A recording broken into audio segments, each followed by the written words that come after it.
The gunshot cracked through the marble lobby like thunder, and Ethan Ward didn't think. He just moved. One second he was mopping floors in his janitor's uniform. The next he was diving in front of Isabella Grant, the pregnant billionaire CEO who'd never even noticed he existed. Blood bloomed across his shoulder as they crashed behind the reception desk together. "Why?" she gasped, pressing her hands against his wound. He looked at her swollen belly, then into her terrified eyes. "Because I'm a father too," he whispered, "and I know what it's like to lose everything." Welcome to a story that changed 2 lives forever. Stick with me till the end and drop a comment about which city you're watching from. I'd love to know how far this story has traveled. The maintenance cart squeaked down the 43rd floor of the Nexus Tower, its wheels marking time against the polished marble like a metronome of invisibility. Ethan Ward pushed it with practiced efficiency, his reflection ghosting across the floor-to-ceiling windows that framed Manhattan's glittering skyline. At 34, he had the kind of face that had once turned heads in MIT lecture halls. Sharp jawline softened by laugh lines that hadn't deepened in years, eyes the color of storm clouds that held equations instead of dreams. "Dad, why do you have to work tonight?" The memory of his 7-year-old son Marcus's voice from that morning played in his mind like a broken record. "It's Friday. Everyone else's dad is home on Friday nights." Ethan had knelt down, straightening Marcus's school tie with fingers that once designed AI systems worth millions. "Because superheroes work when everyone else is sleeping, buddy. Someone's got to keep the buildings clean for when the important people come back Monday morning." "But you're important too," Marcus had insisted, his mother's stubborn chin jutting out in defiance. "Different kind of important," Ethan had replied, kissing his forehead before sending him off to Mrs. Chen next door, the elderly neighbor who watched Marcus for less than minimum wage because she knew what it was like to struggle alone. Now, 10 hours into his shift, Ethan methodically worked his way through the executive floor. The irony wasn't lost on him that he was cleaning offices he might have occupied in another life. A life before Sarah's cancer, before the medical bills that devoured their savings, before her death left him drowning in debt with a 3-year-old who needed him more than any algorithm ever would. The Nexus Corporation sprawled across the top 15 floors of the building, its logo, an infinity symbol wrapped around a globe, gleaming from every surface like a promise of endless possibility, for everyone except the invisible army that kept it running after dark. "Ward, you missed a spot!" Victor Reeves's voice cut through the silence like a blade. The night security supervisor stood in the doorway of the break room, his uniform stretched tight across a belly that spoke of too many free donuts from the lobby coffee shop. "Conference room 12, the big presentation's tomorrow morning. Ms. Grant wants it spotless. Isabella Grant." Even her name carried weight in these halls. 29 years old, 7 months pregnant, and running a tech empire her father built from nothing. Ethan had seen her exactly 3 times in his 2 years working here. Always from a distance, always surrounded by a constellation of assistants and executives who orbited her like planets around a sun. "On it," Ethan replied, not bothering to mention he'd already cleaned conference room 12 twice tonight. Victor liked to exercise what little power he had, especially over someone who clearly didn't belong in a janitor's uniform. He wheeled his cart toward the conference room, passing walls lined with awards and magazine covers, featuring Isabella's face. Forbes' 30 Under 30, Time's Future of Tech, Business Insider's The Billionaire Who Could Save Silicon Valley. Each headline a reminder of the stratosphere he'd fallen from. The conference room was indeed spotless, but Ethan went through the motions anyway. As he wiped down the smart board for the 3rd time, his hand brushed against a folder someone had left behind. Financial projections for something called Project Mercury. The numbers made him pause. They were wrong, catastrophically wrong. The kind of wrong that could sink the entire company if they based their next quarter's strategy on these calculations. His fingers itched for a pen. It would take him 30 seconds to fix the error, to adjust the algorithm they were using. But that wasn't his job anymore. His job was to be invisible, to clean up other people's messes without leaving a trace of himself behind. "Working late again, I see." Ethan spun around, nearly knocking over his bucket. Isabella Grant stood in the doorway, one hand resting on her prominent belly, the other holding a tablet that glowed in the semi-darkness. Up close, She was somehow both more and less intimidating than her photos suggested. Her honey blonde hair was pulled back in a messy bun, and there were shadows under her green eyes that makeup couldn't quite hide. "Miss Grant?" he managed, immediately dropping his gaze to the floor. "I'm sorry. I'll get out of your way." "No, please, finish what you're doing." She moved into the room with surprising grace for someone so heavily pregnant, settling into one of the ergonomic chairs with a soft sigh. "I couldn't sleep anyway. This little one seems to think 3 a.m. is party time." She patted her belly with a tired smile that transformed her face from corporate warrior to something infinitely more human. Ethan continued cleaning, hyper-aware of her presence.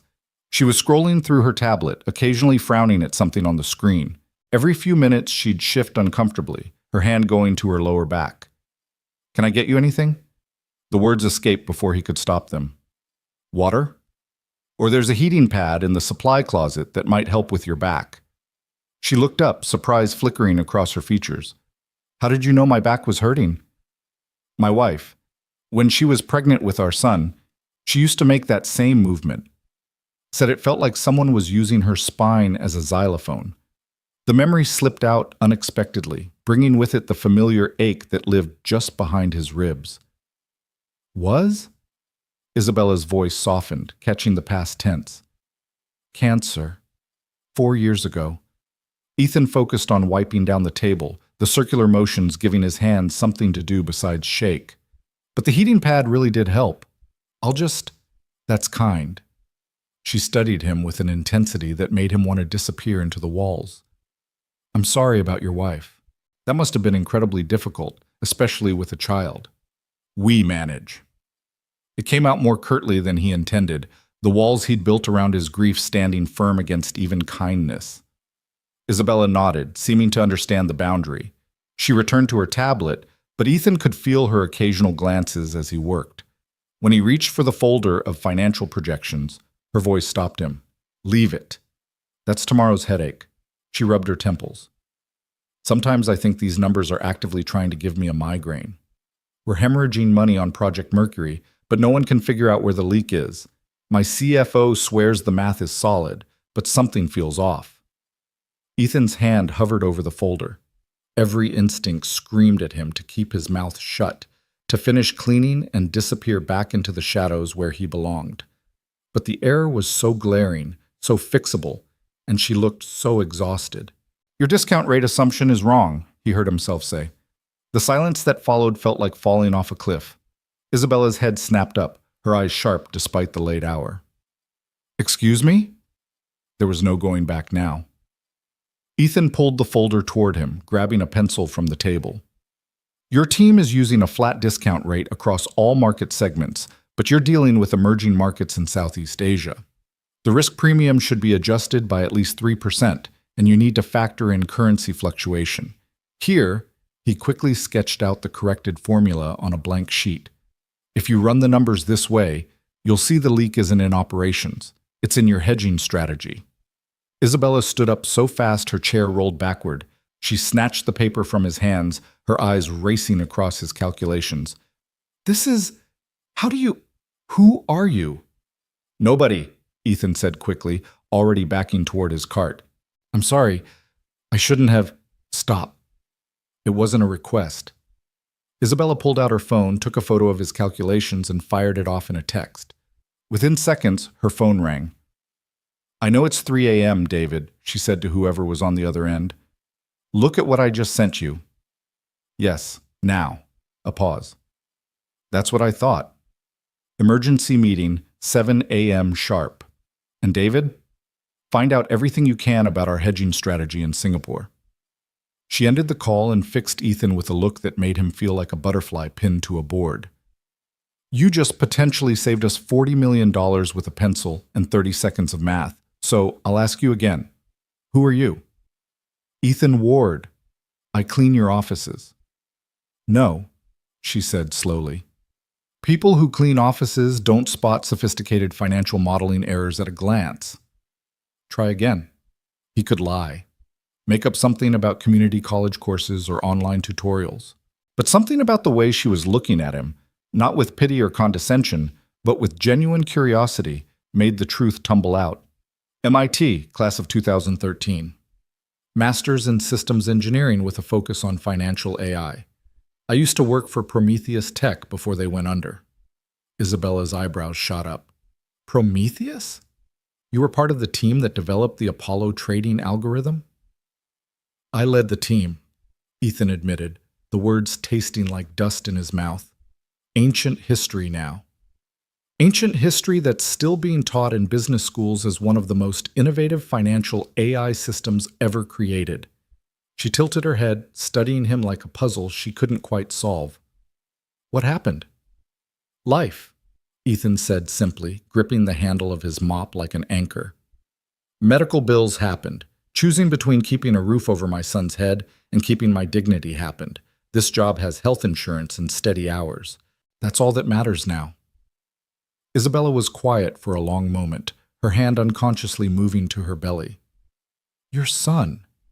How old is he? 7. His name's Marcus. Despite himself, Ethan smiled. Smart as a whip, wants to be an astronaut on Mondays, a dinosaur hunter on Tuesdays, and a chef by Friday. Sounds like he inherited his father's brain. Isabella moved closer, and Ethan caught a whiff of her perfume, something expensive and subtle that probably cost more than his monthly rent. Mr. Ward, Ethan, I'd like to make you an offer. I don't need charity. Good, because I don't give it. Her tone turned businesslike, the CEO emerging from behind the exhausted, pregnant woman. I need someone who can spot a $40 million error in 30 seconds. Someone who understands both the technical and financial sides of what we do here. The position of Senior Financial Systems Analyst just opened up. It pays $150 to start, full benefits, flexible hours for family obligations. Ethan's knees nearly buckled. $150,000, more than triple what he made now. Enough to get a better apartment, send Marcus to a good school, maybe even start saving for college. Why? The word came out rough. You don't even know me. I know you created Apollo. I know you chose your son over your career when life got hard. And I know you could have walked past that folder tonight, but you didn't. She pulled out a business card, pressing it into his hand. I built this company by trusting my instincts about people. My instincts are screaming that letting you walk out of here with that mop would be the stupidest thing I could do. Before Ethan could respond, the fire alarm erupted. Not the polite, measured tone of a drill, but the full-throated scream of genuine emergency. The lights flickered once, twice, then died. Emergency lighting kicked in, bathing everything in an eerie red glow. We need to evacuate, Ethan said, his mind immediately shifting into crisis mode. But as they reached the door, smoke was already seeping underneath, thick and black. The stairs, Isabella started, will be packed. There's a service elevator in the back that goes straight to the parking garage. Maintenance staff only. Ethan grabbed his cart, using it to prop the door open slightly. The hallway was filling with smoke fast. Stay low, cover your mouth with this. He handed her a damp cleaning cloth from his bucket. They moved through the smoke-filled corridor, Ethan leading with the confidence of someone who knew every inch of these floors in the dark. Behind them, he could hear panicked voices, the sound of breaking glass. The smoke was getting thicker, and Isabella was starting to cough, her hand pressed protectively over her belly. Almost there, Ethan assured her, though the service elevator seemed miles away. That's when he heard it, a voice crying for help from one of the offices. Someone's trapped, Isabella gasped. Keep going, Ethan ordered. The elevator's just ahead. Hit the parking garage button and get out. What about you? I'll be right behind you.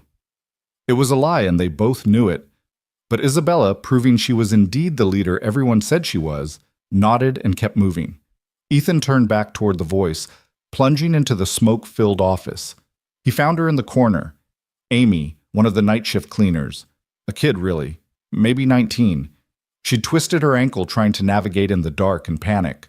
Without hesitation, Ethan hauled her up, supporting most of her weight as they stumbled toward the exit. By the time he got Amy to the stairwell where other evacuees could help her, the smoke on the executive floor had turned into visible flames licking at the walls. The service elevator was no longer an option. Ethan made his way to the main stairs, joining the stream of people fleeing downward. He'd made it down 10 floors when he heard the scream. It cut through the chaos like a knife, high and terrified. Ethan looked up to see Isabella on the landing above, cornered by a man in a ski mask. In his hand was a gun, pointed directly at her belly. "Everyone back!" the man shouted, his voice cracking with desperation or drugs or both. "This bitch cost me everything. Her company's AI replaced me, replaced all of us.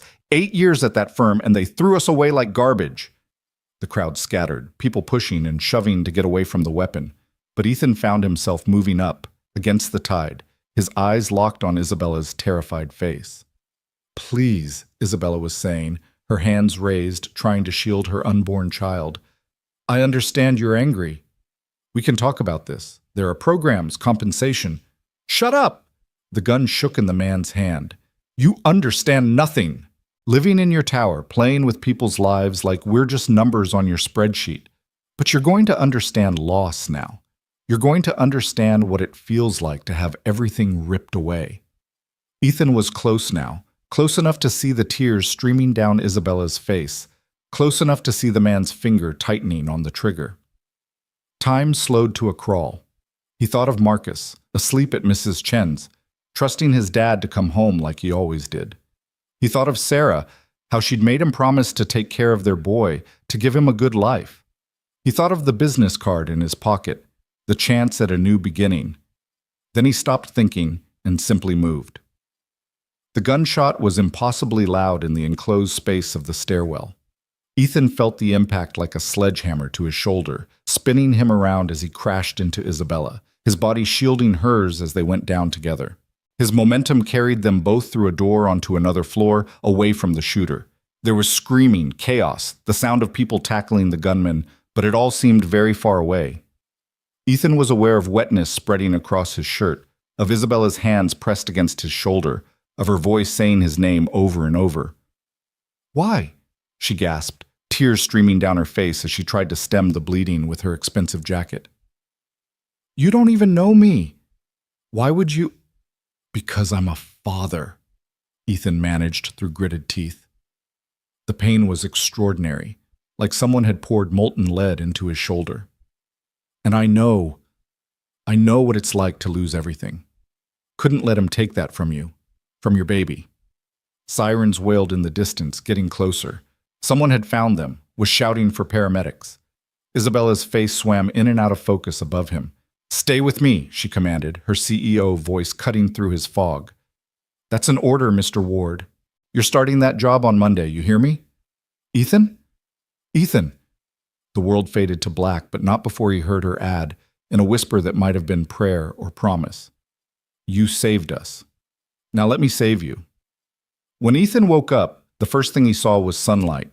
Not the harsh fluorescent glare of hospital lights, but actual sunshine streaming through a window, painting golden stripes across crisp white sheets.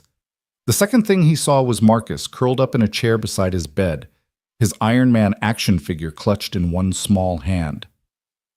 "Dad?" Marcus's eyes flew open the moment Ethan stirred. "Dad! You're awake! Ms. Isabella, he's awake!" Before Ethan could process that his 7-year-old was on a first-name basis with a billionaire, Isabella appeared in the doorway. She looked different, the corporate armor replaced with a simple sweater and jeans, her hair loose around her shoulders. Her belly seemed even more prominent now, or maybe it was just the way she was cradling it protectively. "Welcome back," she said softly. "You've been out for 3 days. The doctor said the surgery went well, no permanent damage, though you'll need physical therapy." 3 days? Ethan tried to sit up, wincing as his shoulder protested violently. "Marcus, school is covered," Isabella interrupted. "Mrs. Chen has been wonderful, and Marcus has been here after school every day. We've become quite good friends, haven't we?" Marcus nodded enthusiastically. "Ms. Isabella knows all about rockets, and she said, when you're better, we can visit the Space Museum." Ethan looked between his son and the woman he'd taken a bullet for, trying to make sense of this new world he'd woken up in. "You didn't have to eat—" "Yes, I did." Isabella's voice brooked no argument. "You saved my life. My child's life. The least I can do is make sure your son is taken care of while you recover. The shooter, in custody. Turns out he was part of a group planning to target several tech companies. The fire was a distraction. If you hadn't... She trailed off, her hand going to her belly. The FBI says your actions probably prevented a much larger tragedy. Marcus climbed onto the bed carefully, snuggling into Ethan's good side. Ms. Isabella says you're a hero, Dad. A real one, not just the cleaning kind. All heroes are the cleaning kind, buddy, Ethan said, ruffling his son's hair. Some of us just clean up different messes. Isabella laughed, a surprisingly warm sound. Speaking of messes, we need to talk about that job offer. I'm pretty sure getting shot voids the interview process. Ethan attempted a joke. Actually, it fast-tracks it. She pulled out a tablet, all business despite the casual clothes. $175 to start, not $150. Full medical coverage, including all your current bills from this incident. And yes, before you argue, that's standard company policy for workplace injuries. Flexible hours, with the understanding that you'll need time for physical therapy. And Marcus gets access to our corporate daycare program, which includes after-school tutoring and summer programs. Ethan's head spun. This is too much. No, it's not enough. Isabella's voice turned fierce. Do you know what happened after you spotted that error in our projections? We found 3 more similar issues, all bleeding money we didn't even know we were losing. Your 30-second observation saved us more than $100 million over the next fiscal year. That's before we even talk about the fact that you literally took a bullet for me. I didn't do it for money. I know.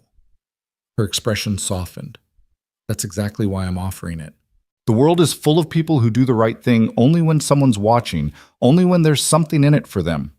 You did it when you thought no one would ever know. When you had everything to lose and nothing to gain. She reached into her purse, pulling out something that made Ethan's heart stop. It was his old notebook, the one he'd thought he'd lost months ago. The one filled with ideas, algorithms, solutions to problems he worked on during his breaks, just to keep his mind sharp. Security found this in the maintenance locker, Isabella said. I hope you don't mind, but I looked through it. Ethan, these ideas, they're brilliant, revolutionary even. Why didn't you ever try to sell them, start your own company? With what capital? What connections? Ethan shook his head. Besides, my son needs stability, not his dad chasing pipe dreams. What if I told you it wouldn't be a pipe dream? What if I told you that Nexus wants to develop these ideas, with you leading the team? Your name on the patents, profit-sharing agreement, the whole 9 yards. Marcus looked up at his father with huge eyes. Does this mean we're going to be rich, Dad? It means, Ethan said slowly, looking at Isabella, that sometimes life gives you second chances in the strangest ways. Isabella smiled, and for the first time since Sarah died, Ethan felt something he'd thought was lost forever. Hope. There's one more thing, Isabella said, suddenly looking almost shy. I want to name him after you. Him? She patted her belly. Found out yesterday, a boy. And I want to name him Ethan, if that's okay with you. Ethan felt tears prick his eyes. This woman, this stranger who'd become something else entirely in the space of one violent night, wanted to name her child after him. A janitor. A nobody who'd just been in the right place at the right time. I think, he said, his voice rough with emotion, that would be an honor. Marcus whooped with delight. That means there'll be 2 Ethans, Big Ethan and Little Ethan. That's so cool. As his son chattered excitedly about all the things he could teach little Ethan, and Isabella smiled that warm, grateful smile, Ethan Ward realized that sometimes falling from grace was just life's way of positioning you to catch someone else when they fell. The hospital room filled with laughter and planning and hope. 3 people who'd been strangers a week ago now bound together by violence and courage and the strange alchemy of human connection. Outside, Manhattan hummed with its usual chaos, but inside this small room, a new family was taking shape. Not the kind defined by blood or law, but by choice and chance, and the willingness to see beyond surface appearances to the gold that sometimes hides in the most unexpected places. 2 months later, Ethan stood in front of a whiteboard covered in equations, explaining to a room full of Nexus engineers how his new algorithm could revolutionize their entire trading platform. His shoulders still ached sometimes, a reminder of that night, but he wore it like a badge of honor. "Mr. Ward," one of the senior engineers interrupted, "this is impressive, but the implementation would require completely restructuring our existing framework." "Yes," Ethan agreed simply. "Sometimes you have to tear down what's broken before you can build something better." Through the glass wall of the conference room, he could see Isabella in her office, her feet up on her desk, very pregnant and absolutely glowing as she conducted a video call with investors. She caught his eye and gave him a thumbs up. After the meeting, Ethan found her in the break room, struggling to reach something on a high shelf. "Let me," he said, easily grabbing the box of tea she'd been after. "My hero, again?" she teased, but there was genuine warmth in it. "How'd the presentation go?" "They think I'm crazy." "Perfect. All the best ideas sound crazy at first." She studied him over her mug. "You know, I never properly thanked you. You gave me a job worth more than I ever dreamed of making." "I think that counts as thanks." "No," Isabella said seriously. "I mean, really thanked you, not as a CEO, not as your boss, but as a mother. You gave my son a chance at life. You gave me a chance to meet him. There aren't words for that kind of gift." "You gave me back my life too," Ethan admitted. "After Sarah died, I was just going through the motions, surviving, not living. This job, this chance, it reminded me that I'm more than just my worst moments." "We all are," Isabella agreed. "Sometimes it just takes someone else to see it first." That evening, Ethan picked Marcus up from the Nexus daycare program, where he'd been building rockets out of Legos with the other kids. As they walked through the lobby, several people nodded respectfully at Ethan. The story of the janitor who saved the CEO had become company legend, though Ethan wished it would fade faster.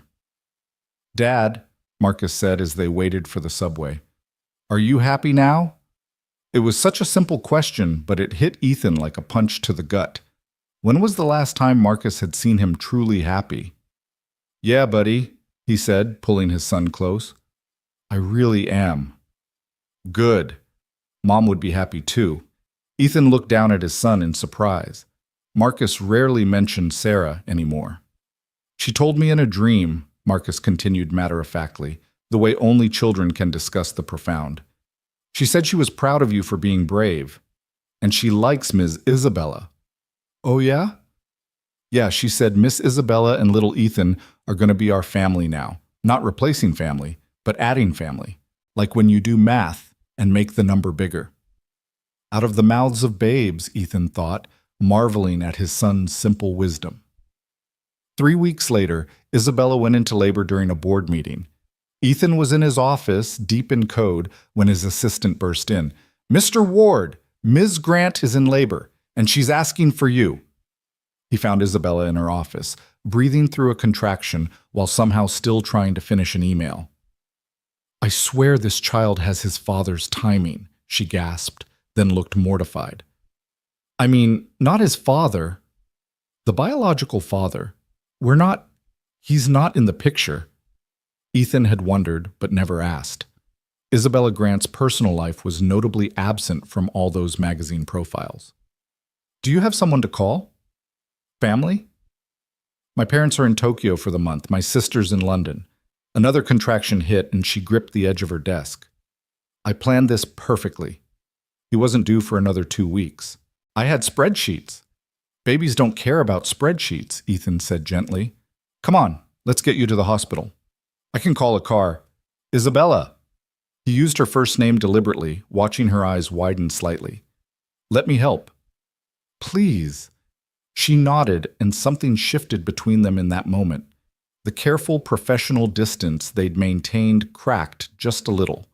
The next 12 hours were a blur. Ethan stayed because Isabella asked him to, gripping his hand through contractions while alternating between threatening to fire him if he ever told anyone she cried and apologizing for ruining his shirt with her tears. "This is karma," she gasped between pushes. "I restructure companies without breaking a sweat, but one tiny human is completely destroying me." "You're doing amazing," Ethan assured her, wiping her forehead with a cool cloth. "Just a little more." "How do you know?" "Because you're the strongest person I've ever met, and because the nurse is literally holding your son's head, so I'm pretty sure we're close."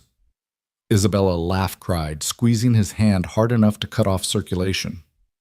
2 pushes later, Ethan Samuel Grant entered the world, screaming his displeasure at the bright lights and cold air. "He's perfect," Isabella sobbed, cradling her son against her chest. "Oh my God, he's perfect." Ethan stepped back to give them space, but Isabella caught his hand. "Stay," she said softly. "Please. I don't want to be alone for this." So he stayed, watching as Isabella transformed from CEO to mother, cooing at her son, counting his fingers and toes, marveling at his tiny features. When she finally fell asleep, exhausted, Ethan carefully took little Ethan so she could rest, walking him around the room, humming the same lullabies he'd once sung to Marcus. "Your mom's pretty special," he whispered to the baby. "She saved my life too, you know. Gave me a reason to be more than I thought I could be. You're lucky to have her, and she's lucky to have you." The baby made a small sound, his tiny fist wrapping around Ethan's finger with surprising strength. That's how Isabella woke up, to find Ethan standing by the window, her son sleeping peacefully in his arms, sunlight painting them both golden. The sight made her heart do something complicated in her chest. "You're good at that," she said softly. "Lots of practice." Though Marcus was never this quiet. Kid came out talking and hasn't stopped since. Isabella laughed, then winced. "Don't make me laugh.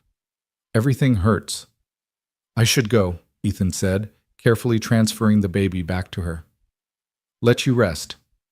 Marcus will be wondering where I am." "Ethan?" Isabella called as he reached the door. "Thank you. For everything. For staying." "Any time," he said, and meant it.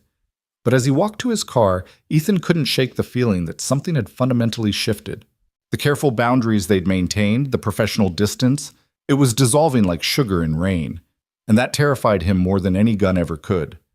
The weeks following little Ethan's birth blurred together in a haze of algorithm development and unexpected intimacy.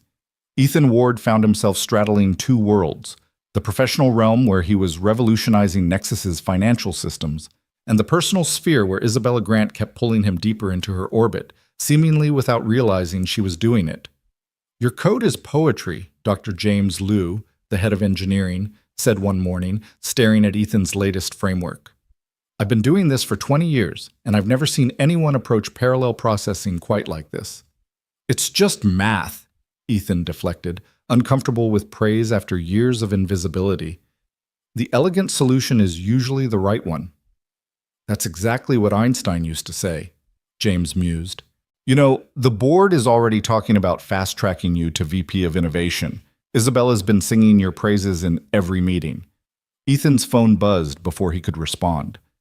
A photo from Isabella. Little Ethan grabbing at a toy mobile, his face scrunched in concentration. The text read, "He has your frown when you're debugging code." He caught himself smiling and quickly pocketed the phone, but not before James noticed. "You and the boss seem close," James observed carefully. "Not many people get baby pictures from Isabella Grant." "We're friends," Ethan said firmly. "She needed support after the birth. That's all." But even as he said it, he knew it wasn't that simple. Nothing with Isabella ever was. That evening, Marcus bounced excitedly as they walked through Central Park, their new routine since moving to a better apartment closer to Nexus headquarters.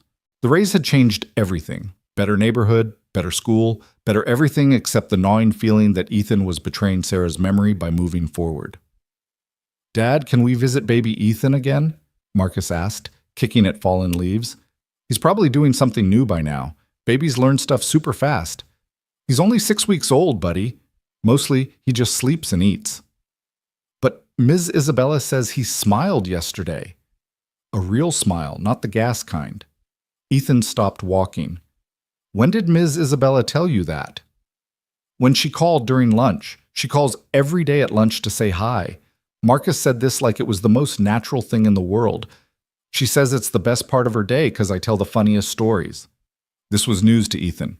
Isabella Grant, CEO of a billion-dollar company, was taking time out of her schedule to call his 7-year-old son every day at lunch. "She didn't mention that," Ethan said carefully. "Maybe she forgot. She forgets lots of stuff lately. Yesterday she wore 2 different shoes to work." Marcus giggled. "She sent me a picture." They were both black, but one had a buckle and one didn't. Before Ethan could process this, his phone rang. Speak of the devil, Isabella's name lit up the screen. Ethan, thank God, she said without preamble. And he could hear little Ethan crying in the background. I know it's after hours. I know this is inappropriate, but my nanny just quit, literally walked out, and I have the Japanese investors' dinner in an hour, and I've called every backup service. But there's some concert tonight, and everyone's booked, and… Breathe, Ethan interrupted. We'll be there in 15 minutes. We? Marcus and I. He's been dying to see the baby anyway. The relief in her voice was palpable. You're saving my life. Again. Isabella's penthouse was a study in contrasts. Priceless art on the walls, but baby spit up on the Italian leather couch. A Steinway piano serving as a changing table, board reports scattered between burp cloths and bottles. She answered the door in a stunning black cocktail dress, with her hair half done and baby formula staining the shoulder. I'm a disaster, she said, shoving little Ethan into Ethan's arms. He won't stop crying, I can't get my hair to cooperate, and I'm pretty sure I put my underwear on backward. Go, Ethan said calmly, the baby already settling against his chest. Finish getting ready. We've got this. Marcus had already found the toy box Isabella kept for him. When had she bought toys for Marcus? And was setting up an elaborate game involving dinosaurs and spaceships. Can I help with baby Ethan? Marcus asked hopefully. Sure, buddy. You can be my assistant. First mission, locate a clean burp cloth. As Marcus raced off on his quest, Ethan walked little Ethan around the living room, taking in the space. The penthouse was beautiful but cold, like a magazine spread waiting to be photographed. The only lived-in spots were where the baby had clearly taken over, a vibrating bouncer by the window, a playmat in what should have been a formal sitting area. On the mantel, he noticed a photo that made him pause. It was Isabella in a hospital bed, looking exhausted but radiant, holding newborn Ethan. But what stopped his breath was that he was in the photo too, standing beside the bed, his hand resting protectively on the back of her hospital chair. He didn't even remember someone taking it. That's my favorite picture, Isabella said from behind him. She'd transformed, hair swept up elegantly, makeup flawless, the formula stain hidden under a strategic scarf. You both look so protective, like guardian angels. Isabella, I know what you're going to say, she interrupted. This is getting too personal, too complicated. But Ethan, She stopped, seeming to realize Marcus was listening. We'll talk later. I should go. The dinner will be fine, Ethan assured her. Go close your deal. We'll be here when you get back. She kissed little Ethan's head, hesitated, then kissed Marcus's too. Be good for your dad, sweetheart.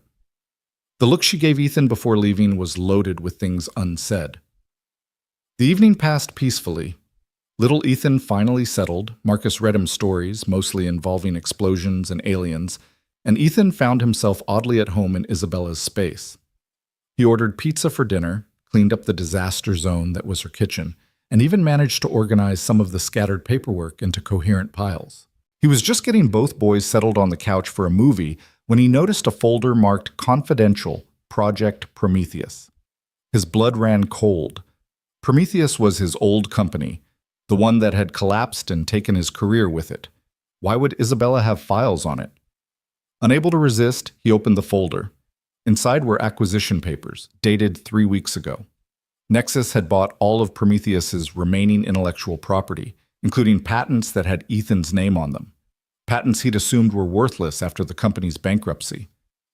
But according to these documents, Isabella had paid $15 million for them. There was a note in her handwriting. Ethan's work deserves to see the light, even if he never knows we have them. Dad, the movie's starting, Marcus called. Ethan quickly closed the folder, his mind reeling. Isabella had spent $15 million to acquire his old work. Not to use it, apparently, but just because she believed it deserved better than being buried in legal limbo. When Isabella returned 3 hours later, both boys were asleep. Marcus curled against Ethan's side, baby Ethan peaceful in his arms.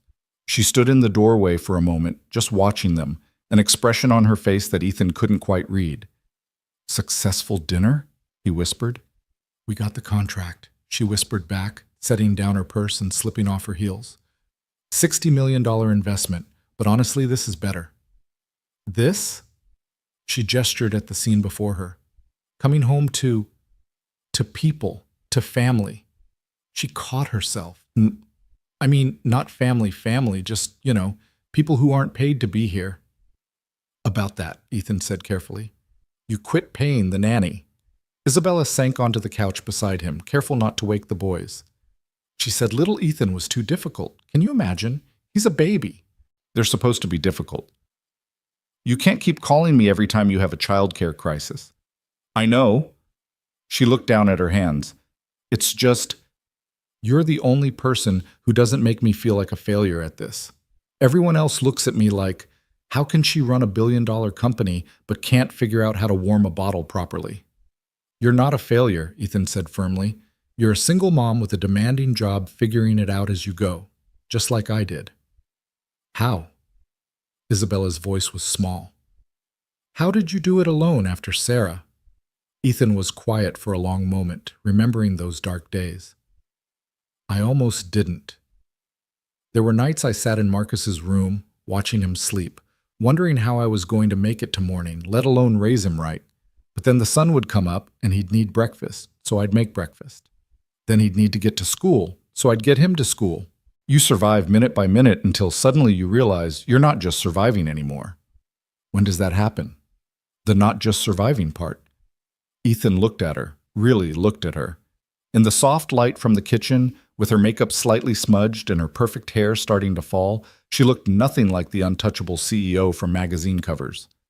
She looked like what she was, a scared new mother trying her best. I think, he said slowly, it's happening right now. The weight of that statement hung between them. Isabella's hand found his on the couch, their fingers intertwining naturally, like they'd done this 1,000 times before. Ethan, she breathed, I need to tell you something. Baby Ethan chose that moment to wake up crying, shattering the moment. Isabella laughed, but there were tears in her eyes. His timing really is terrible, she said, taking her son from Ethan's arms. Just like his... She stopped abruptly. Like his father? Ethan supplied gently. Isabella's face crumpled. He was a mistake.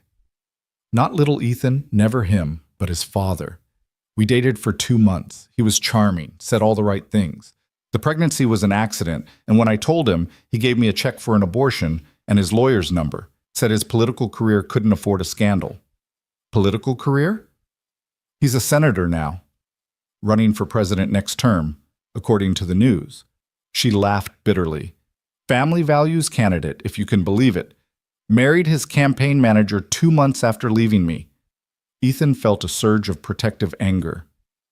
He doesn't know what he gave up. No, Isabella agreed, looking down at her son. He doesn't. But sometimes I wonder if I'm enough, if I can be both parents to him. You don't have to be both parents, Ethan said without thinking. You just have to be his mom. That's enough. You're enough. Marcus stirred then, blinking sleepily. Are we having a sleepover? He asked hopefully. Nobody, we should go home. Actually, Isabella interrupted, it is pretty late, and tomorrow's Saturday. You could stay in the guest room, if you want. I mean, it would be easier than waking Marcus up fully. Ethan knew he should say no. Every rational part of his brain was screaming that this was crossing a line they couldn't uncross. But Marcus was already excited, and Isabella looked so hopeful, and baby Ethan had grabbed his finger again with that surprisingly strong grip. Just tonight, he said, but they all knew it wouldn't be just tonight. The next morning, Ethan woke to the sound of laughter. He found Marcus in the kitchen, carefully holding a bottle for baby Ethan while Isabella made pancakes, burning them from the smell. Dad, Marcus called. Ms. Isabella is teaching me how to feed the baby, and she's making breakfast, but I think something's wrong with her pan. There's nothing wrong with my pan, Isabella protested, frantically waving a dish towel at the smoke detector. I followed the recipe exactly. Ethan moved to the stove, smoothly taking over. The heat's too high, and you didn't wait for the pan to be ready. He poured fresh batter, the pancakes sizzling perfectly.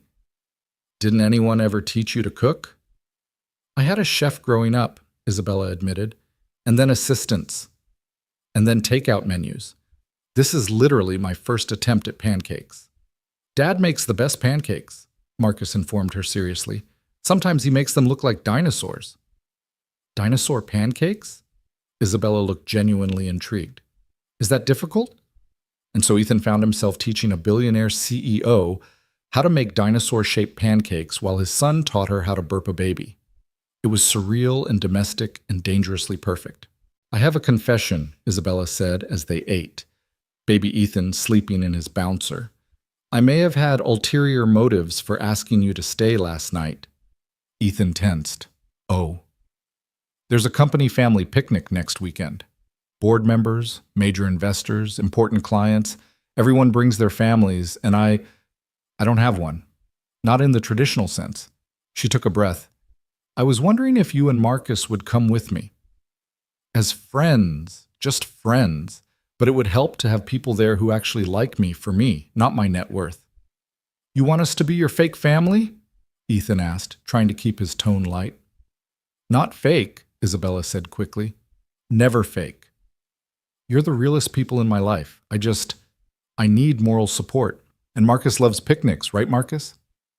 I love picnics, Marcus confirmed through a mouthful of pancake. Will there be games? Three-legged races, egg tosses, even a dunk tank, Isabella promised. The CEO traditionally sits in the dunk tank for charity. You're going to let people throw balls at you? Ethan asked, incredulous. It raises money for our STEM program in underserved schools. Last year, we raised $200,000. How much to not throw balls at you? Marcus asked innocently, making both adults laugh. I like the way you think, Isabella told him. You're going to be a CEO yourself someday. As they cleaned up breakfast together, moving around each other with surprising ease, Ethan caught a glimpse of what this could be. What they could be. A family. Not the one he'd planned with Sarah, not the one Isabella had probably imagined for herself, but something new. Something that might actually work. The thought terrified him. I should check in with the office, Isabella said, pulling out her phone. The Tokyo team will be… Oh no. What's wrong? She showed him her phone. The screen was filled with notifications, all variations of the same theme. Nexus stock plunges on leaked memo. Someone leaked an internal document suggesting we're abandoning Project Mercury, Isabella said, her CEO mask sliding into place. That's completely false, but the damage is done. I need to get to the office. It's Saturday. Stock markets in Asia are open. If I don't fix this now, we'll lose billions by Monday. She was already moving, gathering her things, when baby Ethan started crying again. She froze, torn between her two worlds. Go, Ethan said. We'll watch him. I can't ask you to… You're not asking. I'm offering. He picked up baby Ethan, who immediately settled. Go save your company. We'll be here when you get back. Isabella looked between him and the baby, her professional and personal selves warring visibly on her face. I promise we'll take good care of him, Marcus added solemnly. I'm a really good big brother. I've been practicing with my friend Tommy's baby sister. That broke through Isabella's hesitation. She kissed baby Ethan, then impulsively kissed Ethan's cheek. Thank you. I'll make this up to you, I swear. She was gone before Ethan could respond, leaving him with a baby, an excited 7-year-old, and the lingering warmth of her lips on his cheek. The day passed in a blur of bottles, diapers, and Marcus's enthusiastic attempts to teach baby Ethan about dinosaurs. They went to the park, where Ethan endured the knowing looks of other parents who assumed he was a divorced dad with weekend custody. Marcus pushed the stroller proudly, telling anyone who would listen about his baby brother Ethan. Ethan didn't correct him. He was too busy trying not to examine why that felt so right. Isabella didn't return until almost midnight. Ethan was on the couch, laptop open, working on code while both boys slept. Marcus sprawled across his lap, baby Ethan in the portable crib they'd moved to the living room. You're still here, she said softly, looking exhausted but relieved. Crisis averted? Crisis managed. We'll still take a hit Monday, but not the catastrophe it could have been. She collapsed beside him on the couch, her head dropping onto his shoulder without hesitation. I don't know what I would have done without you today. You would have figured it out. You always do. No, she said firmly. I wouldn't have. I would have had to choose between my company and my son, and either choice would have broken me a little. They sat in comfortable silence, the city lights twinkling beyond the windows. Ethan became hyper-aware of every point of contact between them, her head on his shoulder, her hand resting on his arm, the way her breathing synced with his. The Prometheus patents, he said suddenly. Isabella stiffened. You saw the folder. Why?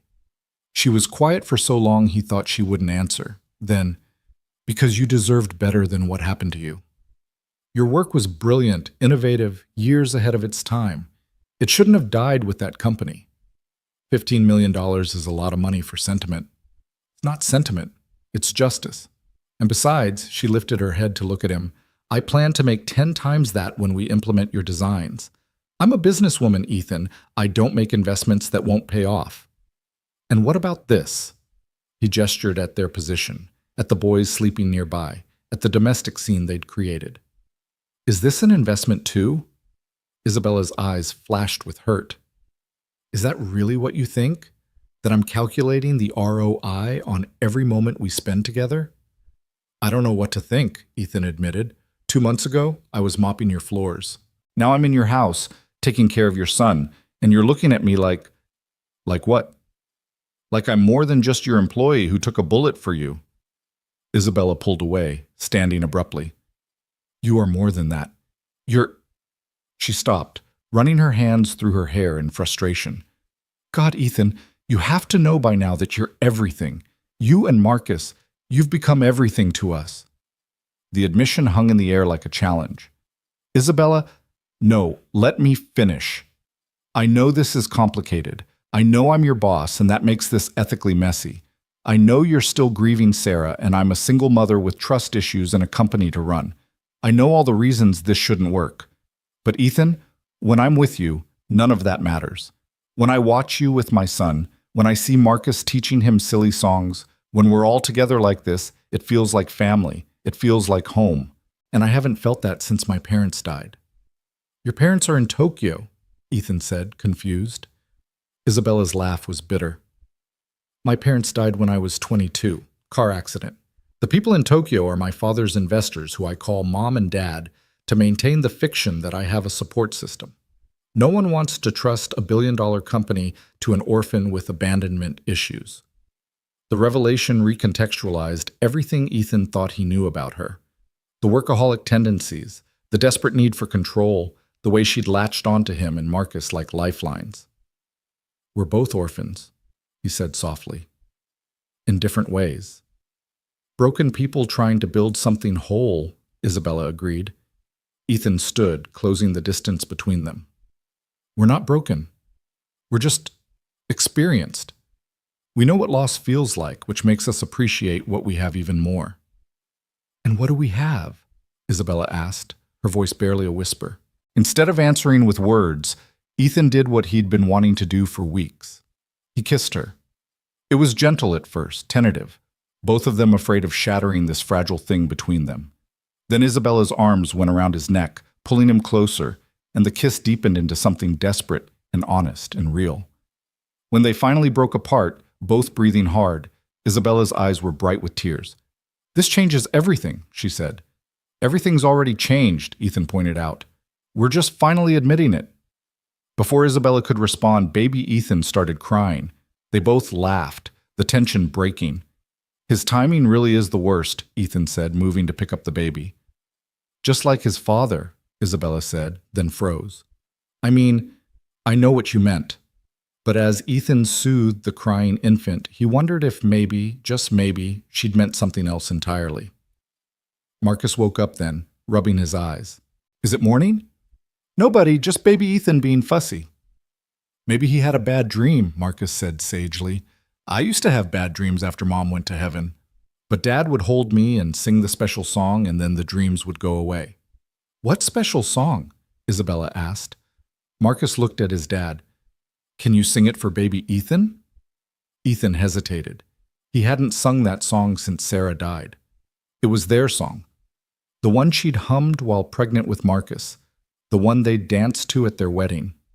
But looking at Isabella's hopeful face, at baby Ethan's teary eyes, at his own son's encouraging smile. He realized maybe it was time to let the past inform the future instead of imprisoning it. So he sang, soft and low, a lullaby about coming home, about finding where you belong. Baby Ethan settled almost immediately, his eyes drooping closed, but it was Isabella who was crying, silent tears streaming down her face. "That was beautiful," she whispered. "Mom thought so too," Marcus said. "She said songs are like bridges. They help us get from sad to happy." Out of the mouths of babes, Ethan thought again. "I should get Marcus home," he said eventually. "It's late." "Or," Isabella said carefully, "you could stay. Both of you. The guest room has 2 beds, and tomorrow's Sunday. We could have breakfast together. Real breakfast, not my burnt pancake disaster." Ethan looked at Marcus, who was practically vibrating with hope. "Please, Dad. Baby Ethan might need us." He looked at Isabella, who was trying so hard to seem casual about the invitation, but failing completely. "Just tonight," he said, the same thing he'd said before. But they all knew it was becoming more than that. It was becoming always. Sunday morning arrived with rain pattering against the windows, the kind of gentle storm that made the world feel smaller, cozier. Ethan woke to find Marcus already gone from the guest room, his excited chatter echoing from somewhere in the penthouse. Following the sound, he found his son in Isabella's massive kitchen, standing on a step stool beside her as she attempted to crack eggs into a bowl. "You have to be gentle," Marcus was instructing seriously, "like you're petting a baby bunny." "I don't think I've ever petted a baby bunny," Isabella admitted, shell fragments falling into the bowl despite her careful efforts. "We'll have to fix that," Marcus declared. "Dad, tell Ms. Isabella about the time we went to the petting zoo and the bunny ate your shoelace." Ethan leaned against the doorframe, taking in the scene. Isabella wore silk pajamas that probably cost more than his old monthly rent, her hair messy from sleep, no makeup, and she'd never looked more beautiful.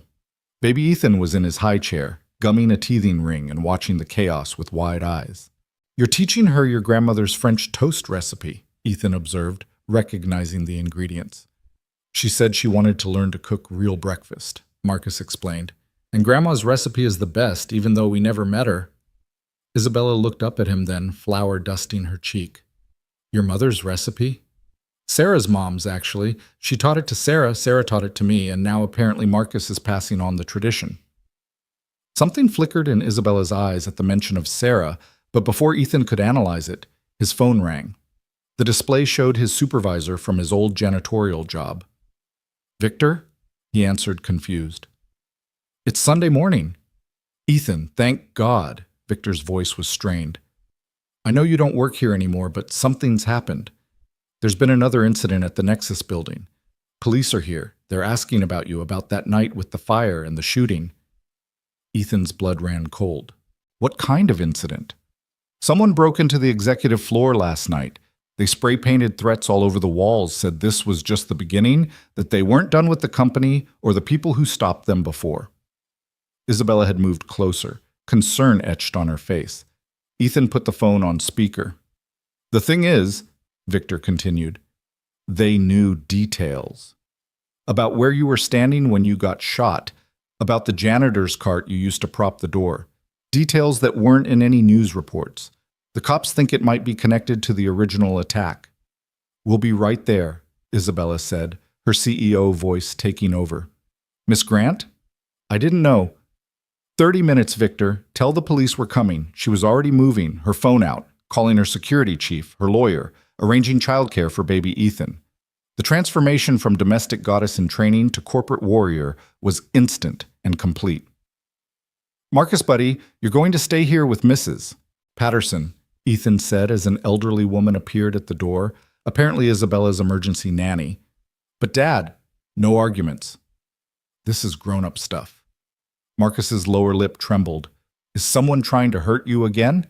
Ethan knelt down, pulling his son close. "No one's going to hurt me. But I need to go help the police figure out what happened. I'll be back soon." "Promise?" "Promise." As they rode down in Isabella's private elevator, she said quietly, "You don't have to come." This is my company, my problem. Someone's threatening us because I stopped them from hurting you. That makes it our problem. She reached for his hand, squeezing it tightly. I'm scared, Ethan. What if they come after the boys? What if... We won't let that happen, he said firmly, though the same fear was clawing at his chest. The executive floor was a crime scene. The walls were covered in angry red spray paint, corporate killers. You destroyed our lives. This isn't over. But it was the last message that made Ethan's stomach turn. The janitor and the bitch will pay. They're brats, too. Detective Maria Santos, a no-nonsense woman in her 50s, took their statements with clinical efficiency. Mr. Ward, we've been investigating the original shooter, David Chen. Turns out he wasn't working alone. He was part of a group calling themselves the Displaced, people who lost their jobs to automation and AI. They've been planning attacks on tech companies for months. How many are in this group? Isabella asked. We're not sure. Chen isn't talking, and their online communications are encrypted. But based on the sophistication of last night's break-in, we're dealing with at least 3 or 4 others, possibly more. So they're still out there, Ethan said flatly. Still planning to hurt us. We're increasing security at the building and assigning protection details to both of you and your children. Detective Santos's expression softened slightly. I know this is frightening, but we're taking this very seriously. We won't let them hurt you or your families. But as they looked at the hate-filled messages covering the walls, Ethan wondered if police protection would be enough. The next week passed in a blur of increased security, police interviews, and trying to maintain normalcy for the boys. Isabella had moved them all into her penthouse temporarily, insisting it was safer with her building's superior security. Ethan had resisted at first, but the logic was undeniable. Plus, Marcus was thrilled to have a sleepover every night with baby Ethan. This is temporary, Ethan kept reminding himself as he watched Isabella reading bedtime stories to Marcus, as he taught her how to properly hold a bottle for baby Ethan, as they moved around each other in the kitchen with increasing synchronicity. But temporary was starting to feel permanent. Thursday evening, Isabella came home from work looking shaken. There was a man outside the building today.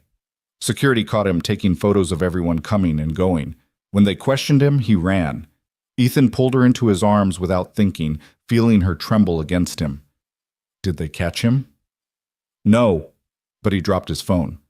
The police have it now. She pulled back to look at him. There were pictures of Marcus's school on it, Ethan. They know where he goes to school. The rage that flooded through him was primal, protective. We're pulling him out tomorrow. Already arranged. Nexus has a corporate tutoring program. He can study from the office with full security. She touched his face gently. I'm so sorry.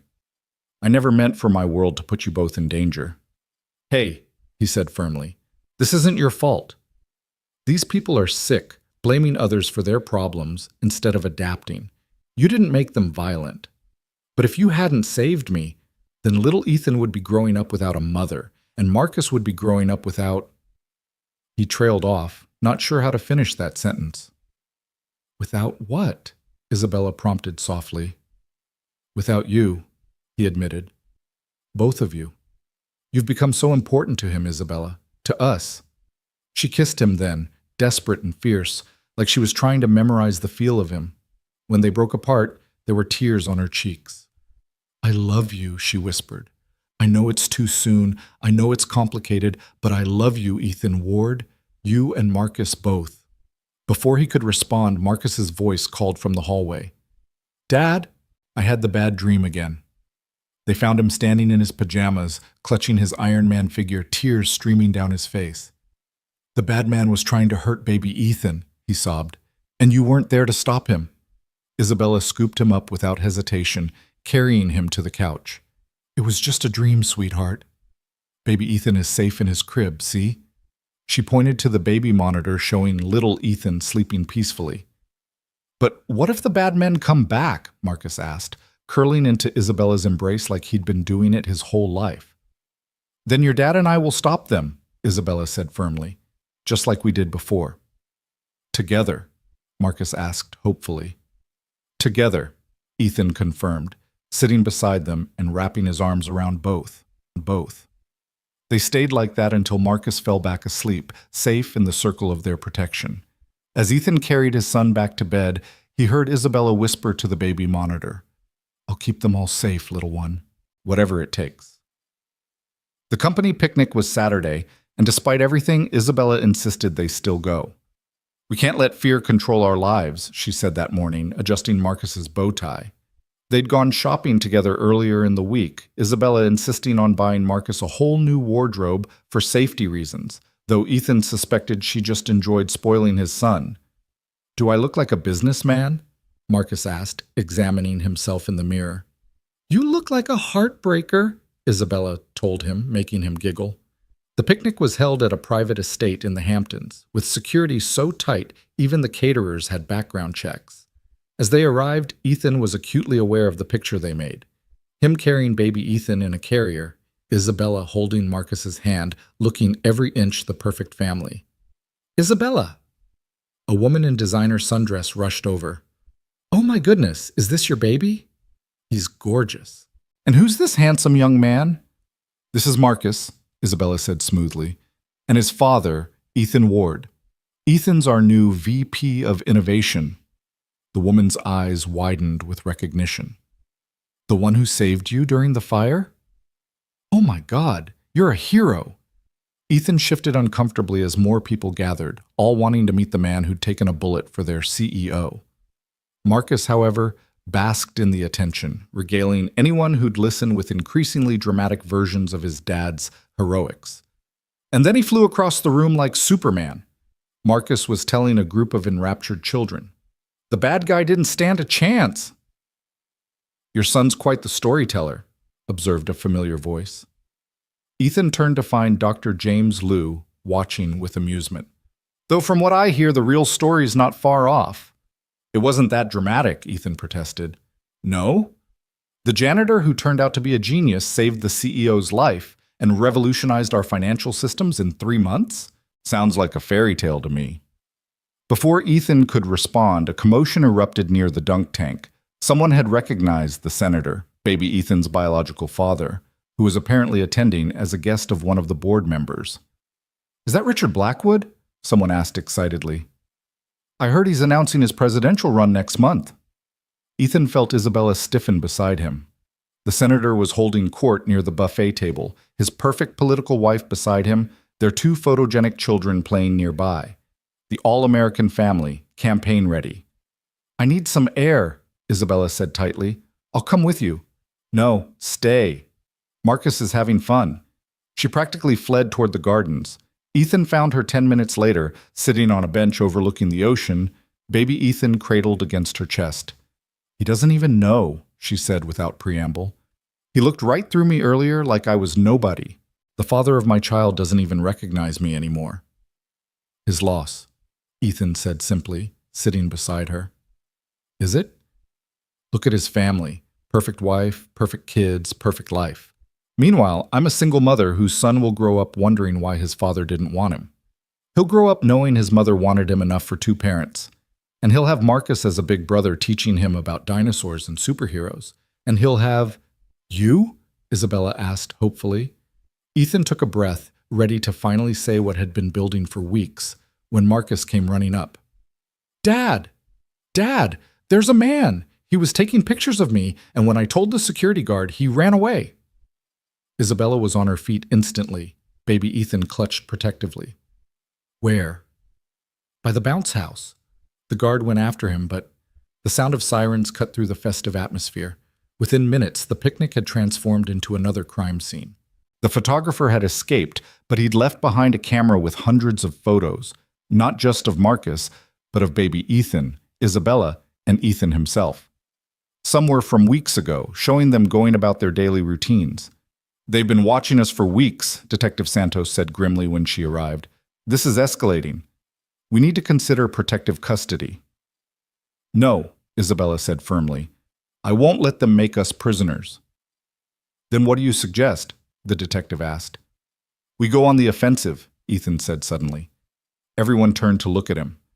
"They're angry about losing their jobs to AI, right? They blame technology, blame companies like Nexus. What if we showed them another way?" What do you mean? Isabella asked. What if Nexus started a retraining program? Free education for anyone displaced by automation, teaching them skills for the new economy. Not just charity, but real opportunity. James Liu nodded thoughtfully. It could work. Turn their narrative on its head. And if we announced it publicly, Isabella added, catching on, made it a big initiative with real funding behind it, it might diffuse some of the anger. Detective Santos looked skeptical. You want to negotiate with terrorists? No, Ethan said. We want to eliminate the conditions that create them. Within 48 hours, Isabella had mobilized the entire company. The Nexus Opportunity Initiative was announced with great fanfare, a $100 million investment in retraining programs, job placement services, and support for workers displaced by technology. We have a responsibility, Isabella said at the press conference, Ethan and the boys beside her, to ensure that progress doesn't leave anyone behind. Technology should elevate everyone, not just the few.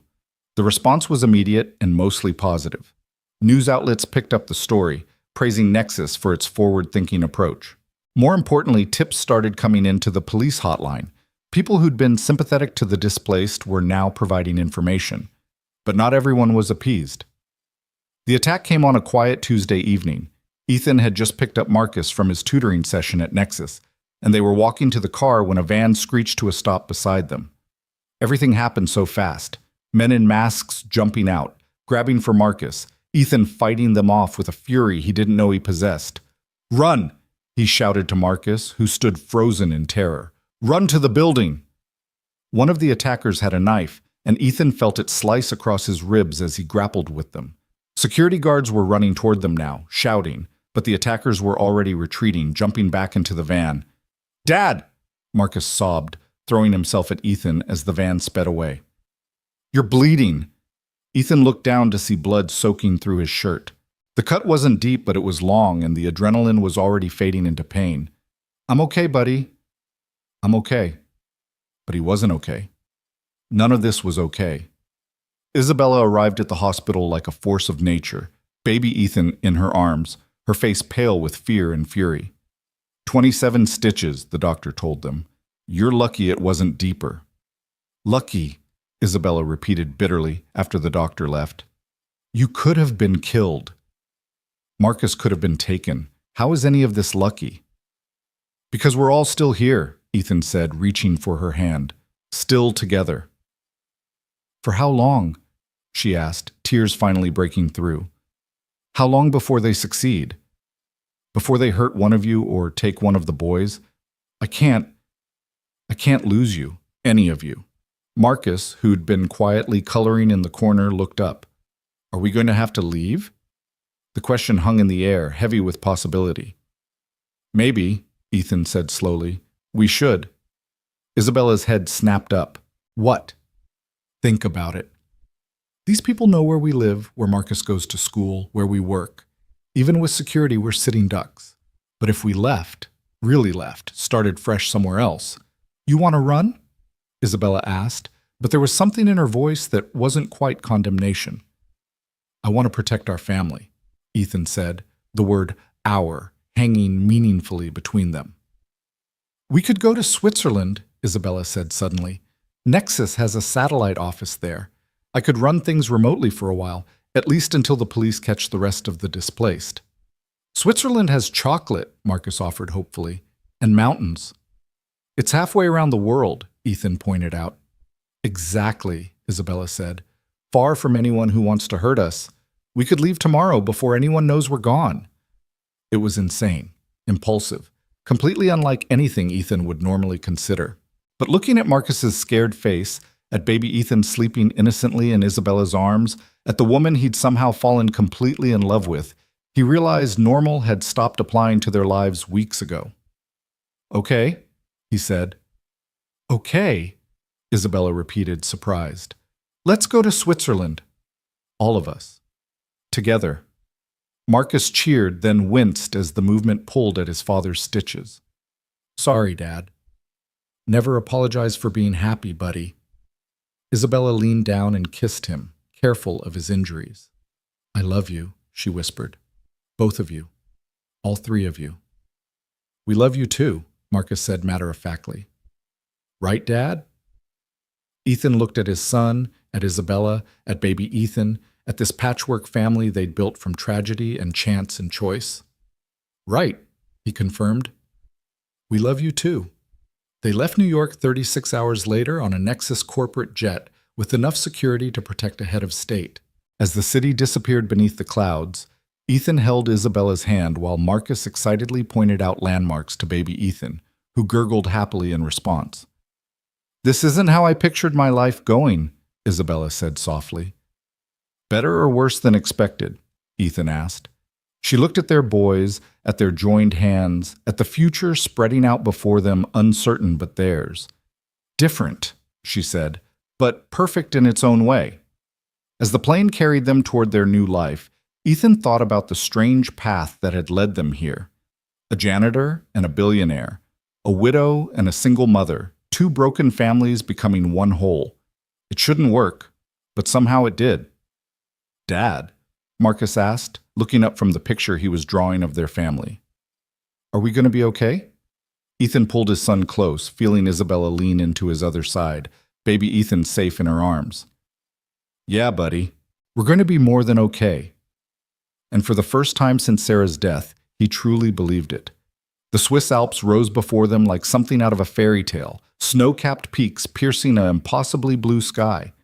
Marcus had his face pressed against the car window, providing enthusiastic commentary while baby Ethan slept peacefully in his carrier. It looks like Frozen, Marcus exclaimed. Do you think there's an ice castle? Probably several, Isabella said with a smile, though Ethan could see the exhaustion in her eyes.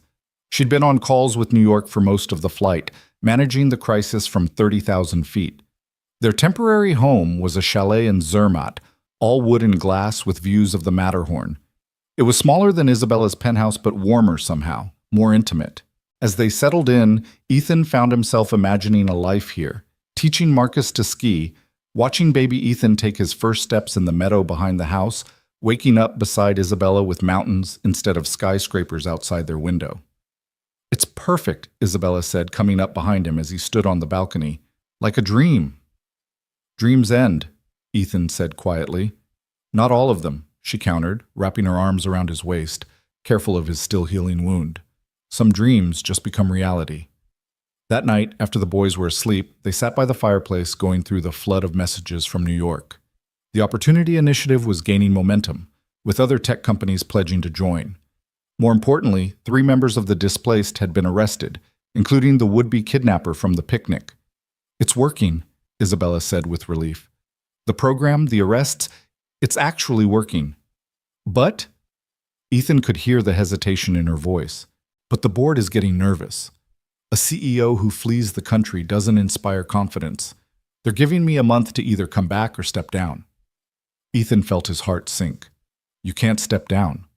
Nexus is your life. No, Isabella said firmly. It was my life. Now I have a different life.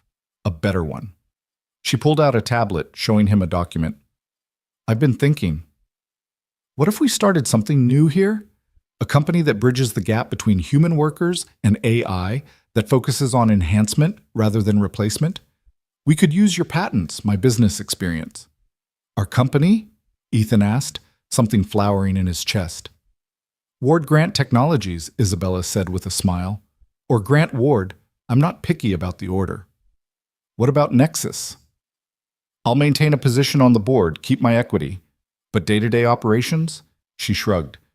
James Liu would make an excellent CEO. Ethan stared at her. You'd give up running a billion-dollar company to start over with me? I'd give up everything to keep this family safe and together, Isabella said simply. The company, the money, the prestige, none of it matters without you and the boys. Before Ethan could respond, his phone buzzed. Unknown number, New York area code. Don't answer it, Isabella said immediately, but something made him pick up. Hello? Mr. Ward. The voice was familiar but unexpected. This is Richard Blackwood. Isabella went rigid. The senator. Baby Ethan's biological father. What do you want? Ethan asked coldly. I know you're with Isabella. I know about the child. My security team flagged the threat assessment when the displaced included my name in their manifesto. They what? Ethan put the phone on speaker. They knew about my connection to Isabella, to the baby. They were planning to expose it during my campaign launch, use it to humiliate both of us. The FBI just informed me. Isabella found her voice. Why are you calling? There was a long pause. Because I owe you both an apology and a warning. The FBI believes there's one more member of the displaced still at large, someone with inside knowledge of Nexus, someone who's been feeding them information. Who? Ethan demanded. They don't know yet. But Isabella, Ethan, he knows where you are. My team intercepted communications. You need to move now. The line went dead just as glass shattered in the front window. The rock that had shattered the window rolled across the hardwood floor, a note tied around it with red string. Ethan moved instantly, pulling Isabella away from the windows while his mind calculated angles, exits, threats. The boys were upstairs, still sleeping, unaware that their sanctuary had just been breached. Don't touch it, Isabella whispered, but Ethan was already pulling on the kitchen gloves he'd grabbed, carefully unfolding the paper. You can't run far enough. The children will pay for your sins. Isabella's hand flew to her mouth, muffling a sob. Through the broken window, they could hear movement in the darkness outside, boots crunching on gravel, getting closer. Get the boys, Ethan commanded, his voice steady despite the fear coursing through him. Backstairs. Go to the car. Keys are in my jacket. What about you? I'll be right behind you. Go! She ran, her feet silent on the stairs, and Ethan moved to the kitchen, grabbing the knife block. His ribs screamed in protest as he positioned himself between the front door and the staircase. If someone was coming in, they'd have to go through him first. The doorknob turned slowly, testing, then stopped. Ethan held his breath, knife gripped tight, when his phone buzzed again. This time, a text from an unknown number. Look outside. Come alone, or we come in. Through the window, he could see a figure standing in the driveway, illuminated by the motion sensor lights. Even from a distance, even in the darkness, Ethan recognized him. Victor Reeves, his old supervisor from the janitorial job. The pieces clicked into place with sickening clarity. Victor, who always knew which offices would be empty. Victor, who had access to every floor, every security code. Victor, who'd called him to the crime scene, ensuring he'd be there for the police to question.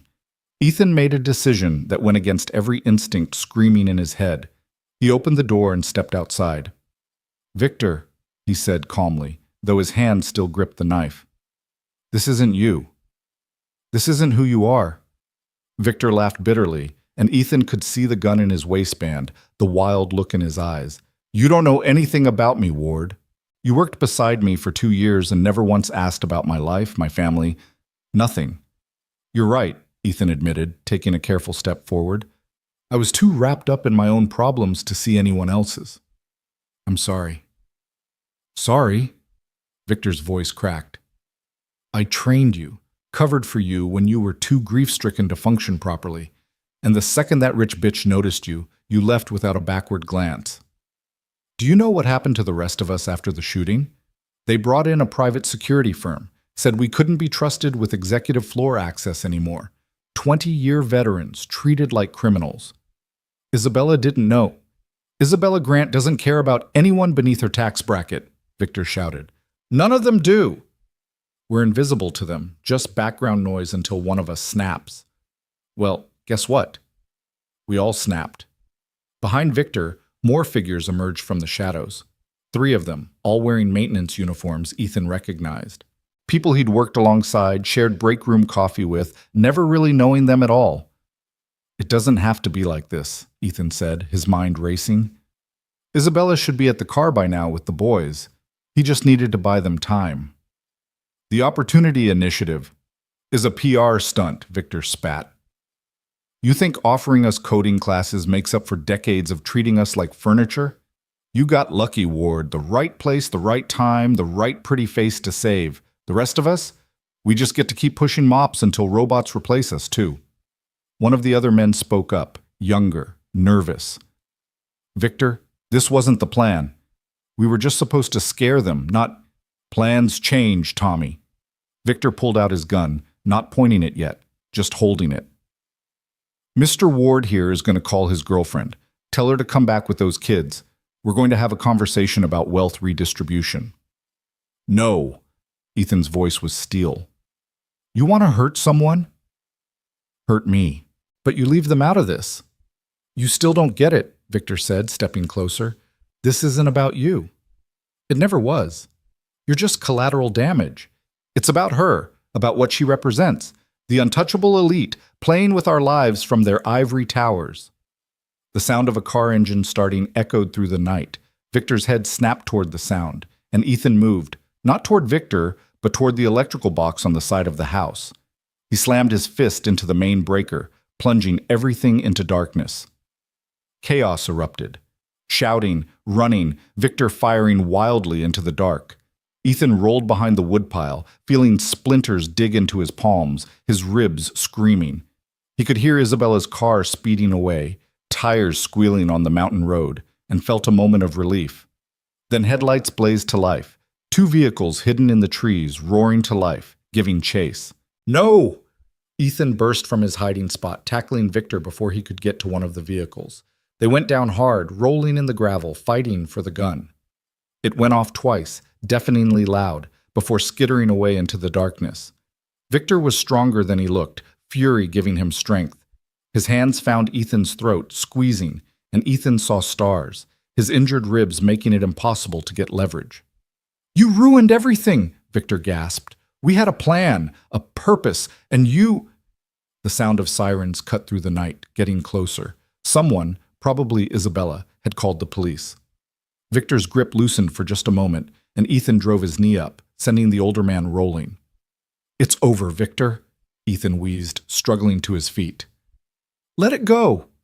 But Victor was already running, disappearing into the woods as police cars screeched into the driveway. Swiss officers swarmed the property, but Ethan's only thought was for his family. The black Mercedes! He gasped to the first officer who reached him. My family, they were being chased. The officer said something in German, then switched to English. We have units intercepting. Are you injured? Ethan looked down at himself, covered in dirt and blood, some his, some Victor's. I need to find them, please. The next hour was the longest of Ethan's life. He sat in the back of a police car, giving his statement while frantically calling Isabella's phone, getting nothing but voicemail. The Swiss police were efficient, professional, but he could see the concern in their eyes. Finally, an officer approached with a phone. Mr. Ward? We have them.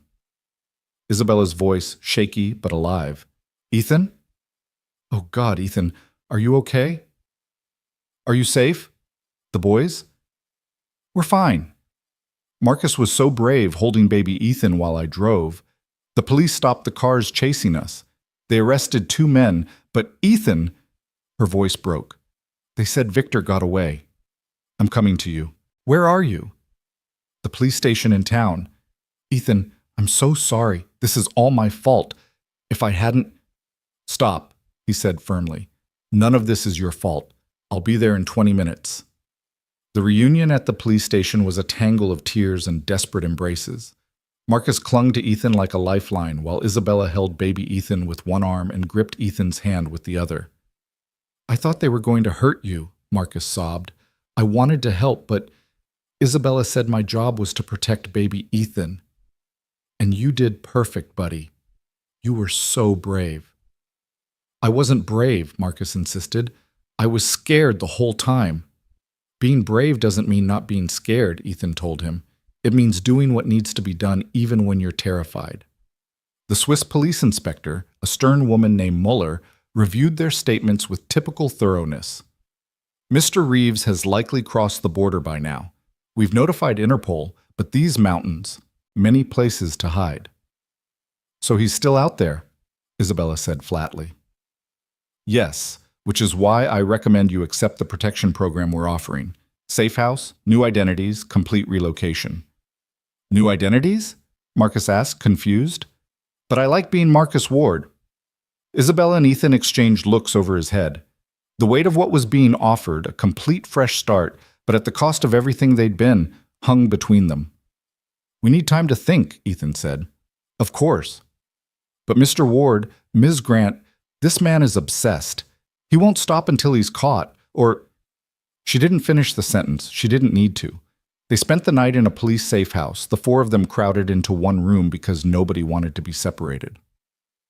As the boys finally slept, Isabella and Ethan sat by the window, watching the sun rise over the Alps. "We could disappear," Isabella said quietly. "Become entirely new people. The Smiths or the Johnsons, living quietly somewhere nobody knows us. You'd give up the Grant name? Your father's legacy? My father built a company. I built a family." She looked at the boys, then at him. "I know which one matters more." Ethan's phone buzzed. Another unknown number, but this time he recognized the international code. He answered cautiously. "Mr. Ward, this is Richard Blackwood again." Isabella stiffened, but Ethan kept his voice neutral. "Senator, I heard about the attack. I'm in Geneva for a diplomatic summit. I can be in Zermatt in 2 hours." "Why would you—" "Because despite what Isabella thinks of me, I'm not a complete monster. And because I have resources that might help. Private security, connections, ways to make problems disappear." "We don't need your help," Isabella said coldly, loud enough for him to hear. "Isabella." Richard's voice softened. "I know I failed you. Failed the child. But let me do this one thing right. Let me help keep you safe." "Now you want to play father?" Isabella's voice was sharp with years of hurt. "Where were you when I was throwing up every morning? When I went to ultrasounds alone? When I gave birth with a stranger holding my hand because the father of my child was too worried about his career to care?" "You're right," Richard said simply, "about all of it. I was a coward. I am a coward. But I'm also a United States Senator with a security detail and diplomatic immunity. I can get you somewhere safe, somewhere even Victor Reeves can't reach." Ethan saw the war playing out on Isabella's face. Pride versus practicality, old hurt versus present need. "What did you have in mind?" Ethan asked. 3 hours later, Richard Blackwood arrived in a convoy of black SUVs with diplomatic plates. He looked older than his campaign photos, gray creeping into his perfect hair, lines around his eyes that makeup couldn't hide. His gaze went immediately to baby Ethan in Isabella's arms, and something cracked in his perfect political facade. "He has my mother's eyes," he said softly. "He has nothing of yours," Isabella said firmly, pulling the baby closer. Richard nodded, accepting the rejection. "The embassy in Bern has a secure residence, full diplomatic protection, international territory. You'd be untouchable there while the authorities hunt for Reeves." "And what do you want in return?" Ethan asked. Richard looked at him, really looked at him, taking in the protective way Ethan stood between him and Isabella, the way Marcus hid behind his father's legs. "I want to know they're safe," Richard said. "All of them, including you, Mr. Ward. The man raising my biological son to be a better person than I could ever make him." "Ethan's not raising your son," Isabella said. "He's raising his son. Biology doesn't make you a father. Showing up does. Being there does. Taking bullets and fighting off attackers and singing lullabies at 3 a.m. makes you a father." Richard flinched at each point, but didn't argue. "You're right, which is why I'm offering this with no strings attached. No claims, no rights, no expectations. Just let me help. Let me do one decent thing in this whole mess." Marcus tugged on Ethan's shirt. "Dad, who is this man?" Before anyone could answer, baby Ethan started crying. Without thinking, Ethan took him from Isabella, bouncing him gently, humming the lullaby that always worked. The baby settled immediately, one tiny hand grasping Ethan's finger. Richard watched this with something like pain in his eyes. "One decent thing," he repeated quietly. The convoy ride to Bern was surreal. Marcus was fascinated by the diplomatic flags, the bulletproof glass, the serious security agents with earpieces. He peppered Richard with questions that the senator answered with surprising patience. "Do you really know the president?" "Several presidents, actually." "Have you been to space?" "No, but I've met astronauts." "Cool. My dad's going to teach me to be an astronaut."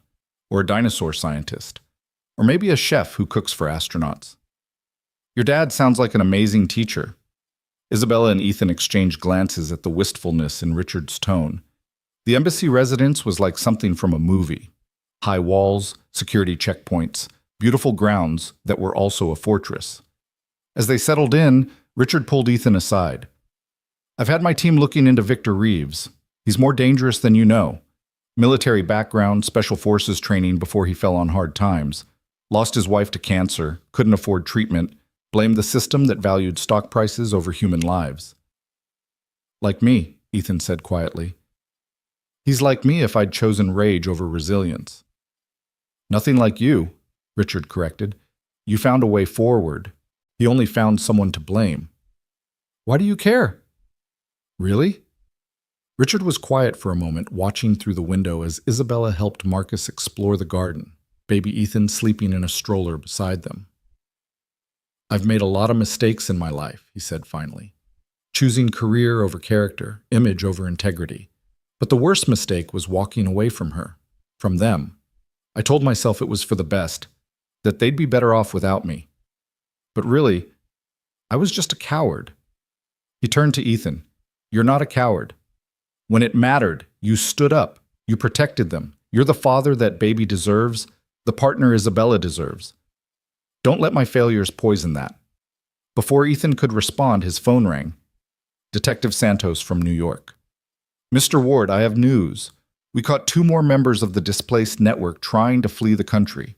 Under interrogation, they gave us everything. Victor Reeves' location, his plans, his resources. Where is he? Still in Switzerland. He's holed up in an abandoned ski lodge about 50 kilometers from Zermatt. Swiss authorities are mobilizing now. Ethan felt a mixture of relief and dread. So it's almost over. Almost. But Mr. Ward, they also revealed something else. The attack was never really about Miss Grant or automation. Victor Reeves has been obsessed with you specifically. He saw you as a betrayal of everything he stood for, a working man who chose to side with the elite. That's insane. Yes, it is, which is why he's so dangerous. This is personal for him in a way that makes him unpredictable.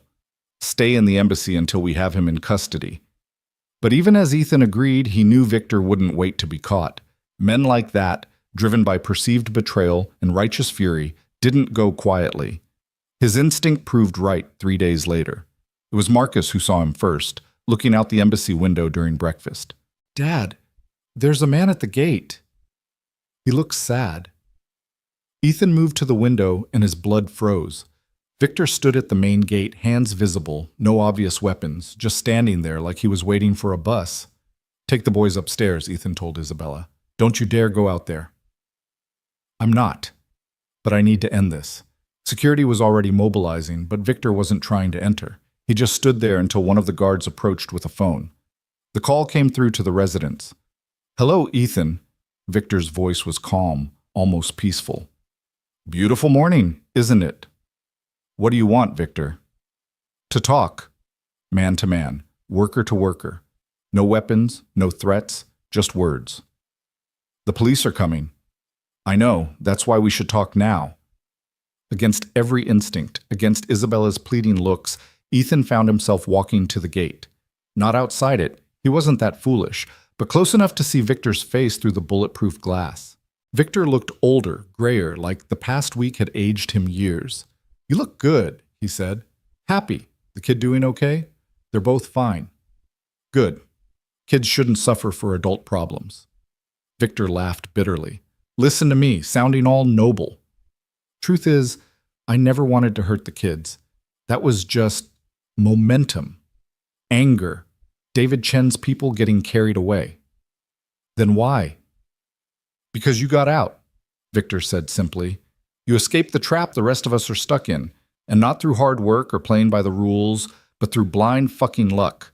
Right place, right time, right pretty face to save. It wasn't luck, Ethan said. It was choice. I chose to help someone in danger. I chose to speak up about the financial error. I chose to keep going after Sarah died instead of giving up. Choice, Victor repeated mockingly. Must be nice to have choices. Some of us just get to choose between bad and worse. You chose this, Victor. You chose to hurt people, to terrorize children. That's on you. Victor's mask finally cracked. You think I don't know that? You think I don't see my wife's face every time I close my eyes, disappointed in what I've become? She would have hated this, hated me for this. Then stop, Ethan said. It's not too late to stop. Yes, it is. Victor pulled something from his pocket, not a weapon, just a photo. A woman, smiling, beautiful despite the obvious illness. Emma would have liked you, would have said you were one of the good ones. Make sure your boy knows how lucky he is. Make sure he knows. Police sirens were getting closer. Victor carefully placed the photo on the ground, then put his hands on his head. Tell Isabella Grant something for me, he said as officers surrounded him. Tell her the system's broken, but maybe, just maybe, people like her and people like you working together can fix it. Tell her I said that. They took him away quietly, no struggle, no final declarations. Just a broken man who'd chosen the wrong path and knew it. Ethan stood at the gate for a long time after the police cars disappeared, thinking about paths not taken, choices that led to salvation or destruction, the thin line between himself and Victor Reeves. You okay? Richard Blackwood appeared beside him, surprising Ethan with his presence. I worked beside him for 2 years. Never knew about his wife, his pain, any of it. Would it have changed anything? Maybe. If I'd reached out, been a friend instead of just a coworker. You can't save everyone, Ethan. Sometimes people don't want to be saved. They want to be angry. Speaking from experience, Richard smiled sadly. More than you know. He paused, then added, I'm leaving for Washington tonight. But before I go, there's something I need to say. They walked through the embassy garden, stopping by a bench overlooking a fountain. I'm withdrawing from the presidential race, Richard said quietly. My team doesn't know yet, but I've decided. Why? Because I looked at that baby, at Isabella, at you and Marcus, and realized I've been chasing the wrong things my entire life. President Blackwood would be remembered for 4 or 8 years, but being a father, that's forever. And I threw it away. It's not too late. Yes, it is. That baby has a father, you, and he's lucky to have you. Richard stood, straightening his perfect suit. I'm setting up a trust fund for him. For both boys, actually. Isabella can't refuse. It'll be in their names, accessible when they turn 18. Enough for college, graduate school, whatever they want. Richard, let me do this. Let me contribute something positive to their lives, even if I can't be part of them. Ethan stood too, and on impulse, offered his hand. Richard shook it, his grip firm. Take care of them, Richard said. I will. I know. Richard walked away, and Ethan never saw him in person again. 6 months later, the news would report Senator Blackwood's shocking retirement from politics to focus on humanitarian work. But Ethan would know the real reason. Sometimes the bravest thing a man could do was admit he wasn't the hero of the story. That evening, with Victor in custody and the immediate threat over, the embassy residents felt different, lighter. Marcus was teaching baby Ethan to play peekaboo, both boys giggling. Isabella was on a video call with the Nexus board, officially announcing her transition to an advisory role. So what now? She asked later, after the boys were asleep, curled against Ethan on the couch. Now we build that company you mentioned. Ward Grant Technologies Grant Ward sounds better, she teased. We'll flip a coin. Or, she said, pulling out a small velvet box, we could just call it Ward Technologies. Ethan's heart stopped. Inside the box was a simple gold band, inscription visible. For the man who saved us all. Isabella, I know it's backwards, the woman proposing, but when have we ever done things the traditional way? She was nervous, he realized, this powerful CEO actually trembling. Ethan Ward, you've been my partner, my protector, my family. Will you make it official? Will you marry me? Marcus chose that moment to appear in the doorway, rubbing sleepy eyes. Are you proposing? Cool, say yes, Dad. Then we'll all have the same last name. You were supposed to be asleep, Isabella said, but she was smiling. Baby Ethan woke up, but he's watching too, see?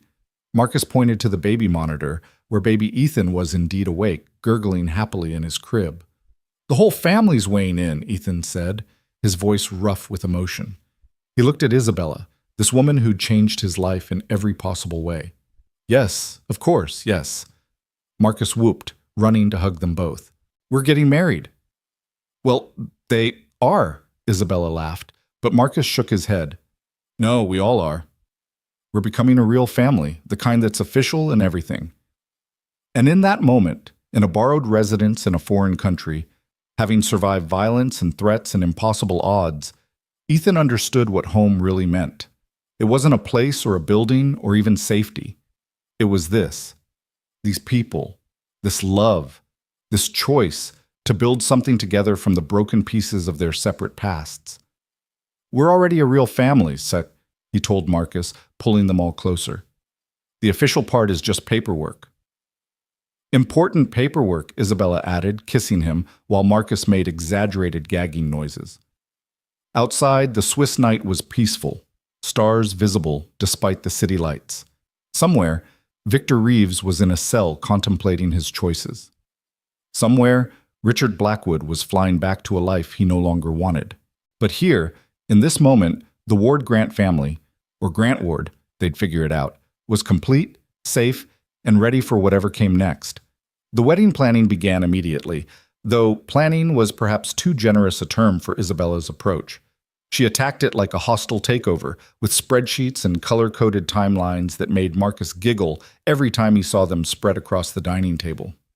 We could just go to City Hall, Ethan suggested one evening, watching her reconcile vendor quotes with the intensity she'd once reserved for billion-dollar mergers.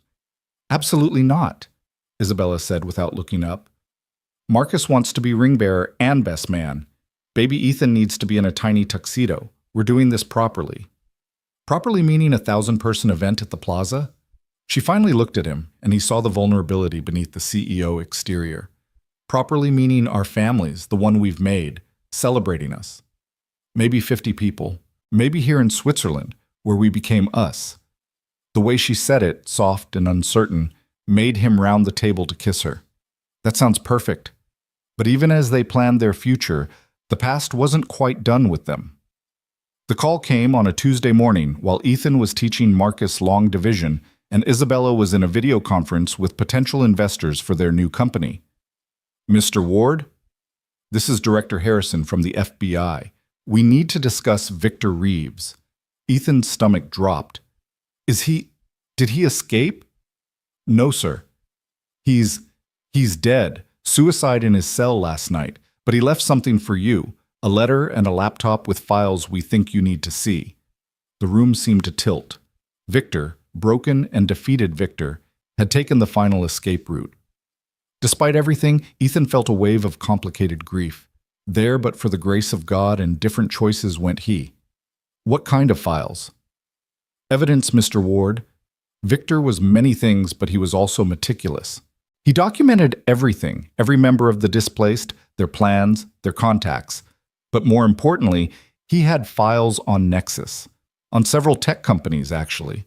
Illegal surveillance, insider trading, things that go way beyond his group's activities.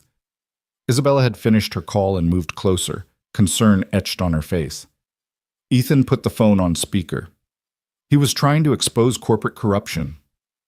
In his twisted way, yes. He wrote that if he couldn't tear down the system from outside, maybe the truth could destroy it from within. Mr. Ward, Ms. Grant, some of these files implicate board members at Nexus, people you know. Isabella went pale.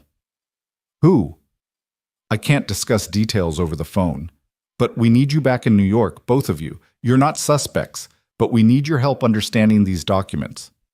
After the call, they sat in stunned silence while Marcus, sensing the mood, quietly took baby Ethan to the playroom. He documented everything, Isabella said finally. If there's really corruption in my company, my father's company, we'll handle it, Ethan said firmly. Together.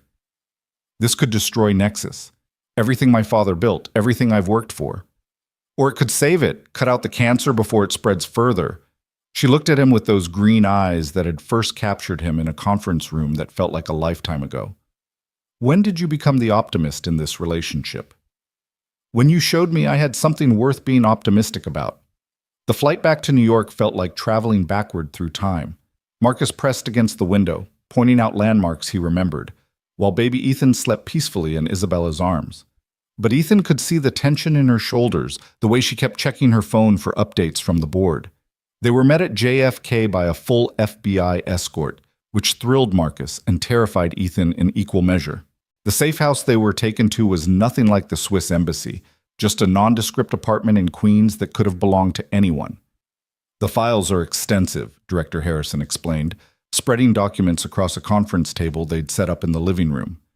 Victor had access to executive communications going back years. He installed keystroke loggers, hidden cameras, even tapped into private phone lines. That's illegal, Isabella said. Highly. But so is what he uncovered. Harrison pulled out a specific folder. 3 members of your board have been selling insider information to competitors. Your CFO has been siphoning funds through shell companies. And your head of security, the one you trusted with your family's safety, has been taking bribes to look the other way on industrial espionage. Isabella sank into a chair like her strings had been cut. David Pearson? He's been with the company for 15 years. He was at my father's funeral. Sometimes the longest relationships hide the deepest betrayals, Harrison said gently. The question now is what you want to do about it. What are our options?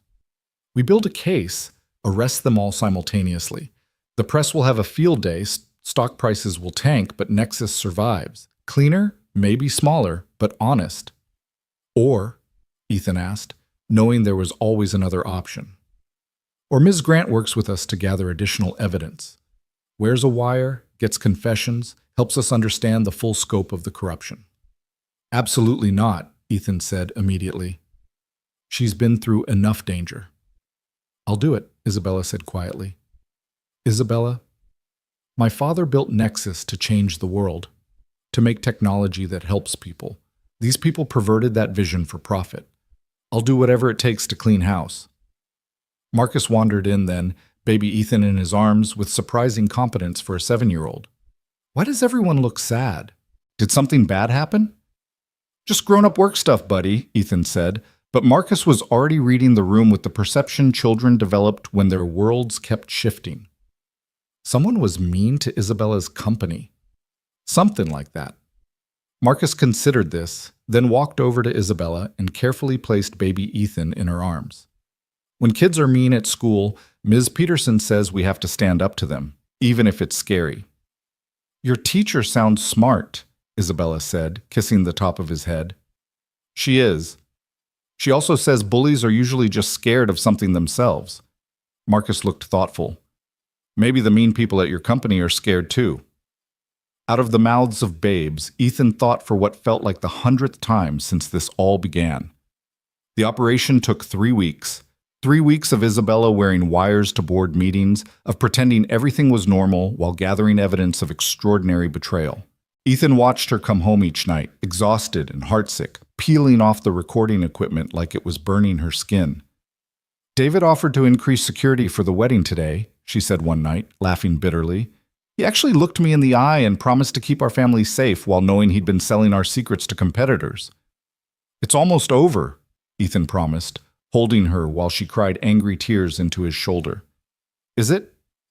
How do I ever trust anyone again after this? How do I know who's real and who's just waiting for their chance to profit off my trust? You trust us, Marcus said from the doorway, where he'd appeared like a little ghost. Me and Dad and baby Ethan, we're real. Isabella held out her arms, and Marcus ran into them. You're the realest things in my life, she agreed. The arrests happened on a Thursday.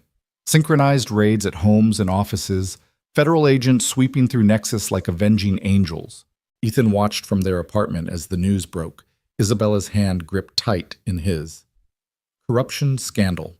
Rocks Nexus Technologies. CEO. Isabella Grant exposed own board's crimes. The billionaire who chose justice over profit. They're making me sound heroic, Isabella said flatly. I'm not heroic. I'm just angry. Anger channeled into justice is its own kind of heroism, Ethan pointed out. The phone rang constantly. Reporters, board members, investors, all wanting statements, reassurances, explanations. Isabella ignored them all until one call made her freeze. "It's James Liu," she said, staring at the screen. "He's technically acting CEO now." "Answer it," Ethan encouraged. "Isabella." James's voice was warm when she put him on speaker. "I wanted you to know the remaining board voted unanimously. We want you back. Not in a year, not after things calm down. Now. Nexus needs you. I resigned, and we're refusing to accept it. The company needs leadership that chose integrity over easy profits. It needs you." Isabella looked at Ethan, a question in her eyes. "What about our company?" he asked. "Ward Grant Technologies?" "Why not both?" James suggested. "Nexus could be your first major investor. Partnership, not employment. You'd have a seat on the board, consulting role, but your focus would be on building something new. Best of both worlds." "I need to think about it," Isabella said. "Of course. But Isabella, your father would be proud. You saved his company's soul." After James hung up, they sat in the gathering darkness, baby Ethan babbling in his high chair while Marcus built elaborate block towers on the floor. "We could stay," Isabella said tentatively. "New York is home. The boys have roots here." "Or we could go back to Switzerland," Ethan countered. "Fresh start, clean slate." "Or," Marcus interrupted, not looking up from his blocks, "we could do both. Like that man said, best of both worlds." "What do you mean, buddy?" "Summer in Switzerland, school year in New York. Like Billy from my class, his parents are divorced, so he has 2 houses. Except ours would be because we want to, not because we have to." Isabella and Ethan exchanged amazed looks over his head. Sometimes the simplest solutions came from the smallest voices. "That's actually brilliant," Isabella said. "I know," Marcus said matter-of-factly. "I'm very smart. Dad says I get it from Mom. Both moms." The casual way he included Isabella in that statement made her eyes well up. She'd become Mom without ceremony or declaration, just through presence and persistence and love. The wedding happened 6 weeks later, on a perfect October day in Central Park. Not the grand affair Isabella had initially planned, but something better, intimate, honest, real. Marcus stood as best man and ring bearer, taking his duties so seriously that he practiced his walk for hours. Baby Ethan, in his tiny tuxedo, was carried down the aisle by Mrs. Chen, their former neighbor, who'd become like a grandmother to both boys. "You sure about this?" Ethan asked Isabella as they prepared to walk out together, breaking tradition because nothing about their relationship had ever been traditional. "I've never been sure of anything in my life," she said, then laughed. "Except maybe that first job offer. I knew you were going to change everything the moment you corrected my financial projections." "You changed everything," he corrected. "I was just trying to keep up." The ceremony was simple, officiated by a judge who'd known Isabella's father. But it was Marcus who stole the show, insisting on making a speech he'd written himself. "When my first mom went to heaven, I thought we'd be sad forever," he read from his carefully printed notes. "But Dad said hearts are like houses. They can always build new rooms. Isabella and baby Ethan aren't replacing anyone. They're just new rooms in our heart house. And now we have so many rooms, we'll never run out of space for love." There wasn't a dry eye in the small gathering. Even Director Harrison, who'd come as a guest after everything they'd been through together, was discreetly wiping his cheeks. Richard Blackwood didn't attend, but he sent a gift. A photo album filled with pictures of Isabella's parents he'd somehow acquired, moments she'd never seen, her history returned to her. The note simply said, "For your children to know where they came from.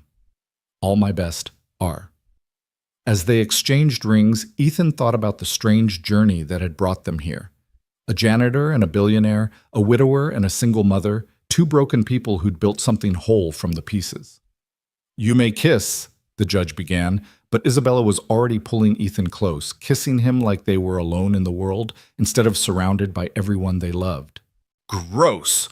Marcus shouted cheerfully, making everyone laugh. Later, at the small reception at Isabella's, penthouse, Ethan found a moment of quiet on the balcony. The city sprawled below, lights beginning to twinkle in the gathering dusk. He thought about Sarah, hoping she'd approve of this new life he'd built. Somehow, he thought she would. She'd always said he was stronger than he knew. "There you are," Isabella said, joining him, baby Ethan in her arms and Marcus trailing behind with cake on his face. "We were looking for you." "Just thinking." "About?" "About how sometimes the worst things that happen to us lead to the best things. If Sarah hadn't died, if I hadn't taken that janitor job, if there hadn't been a fire that night, we never would have found each other," Isabella finished. "It seems wrong to be grateful for tragedy." "Not grateful for the tragedy," Isabella corrected. "Grateful for the strength we found because of it. For the choice to keep going when stopping would have been easier." Marcus tugged on Ethan's jacket. "Dad, baby Ethan said his first word." "He's only 8 months old, buddy." "But he did." "Listen." Marcus leaned close to the baby. "Say it again, little brother." Baby Ethan looked at Marcus with adoration, then opened his mouth and clearly said, "Mar." "He's trying to say Marcus," Marcus exclaimed, delighted. "I'm his first word." "Actually," Isabella said with a smile, "I think he's saying more. He does it every time he finishes his bottle." "I'm choosing to believe it's Marcus," Ethan said, ruffling his son's hair. "Better story."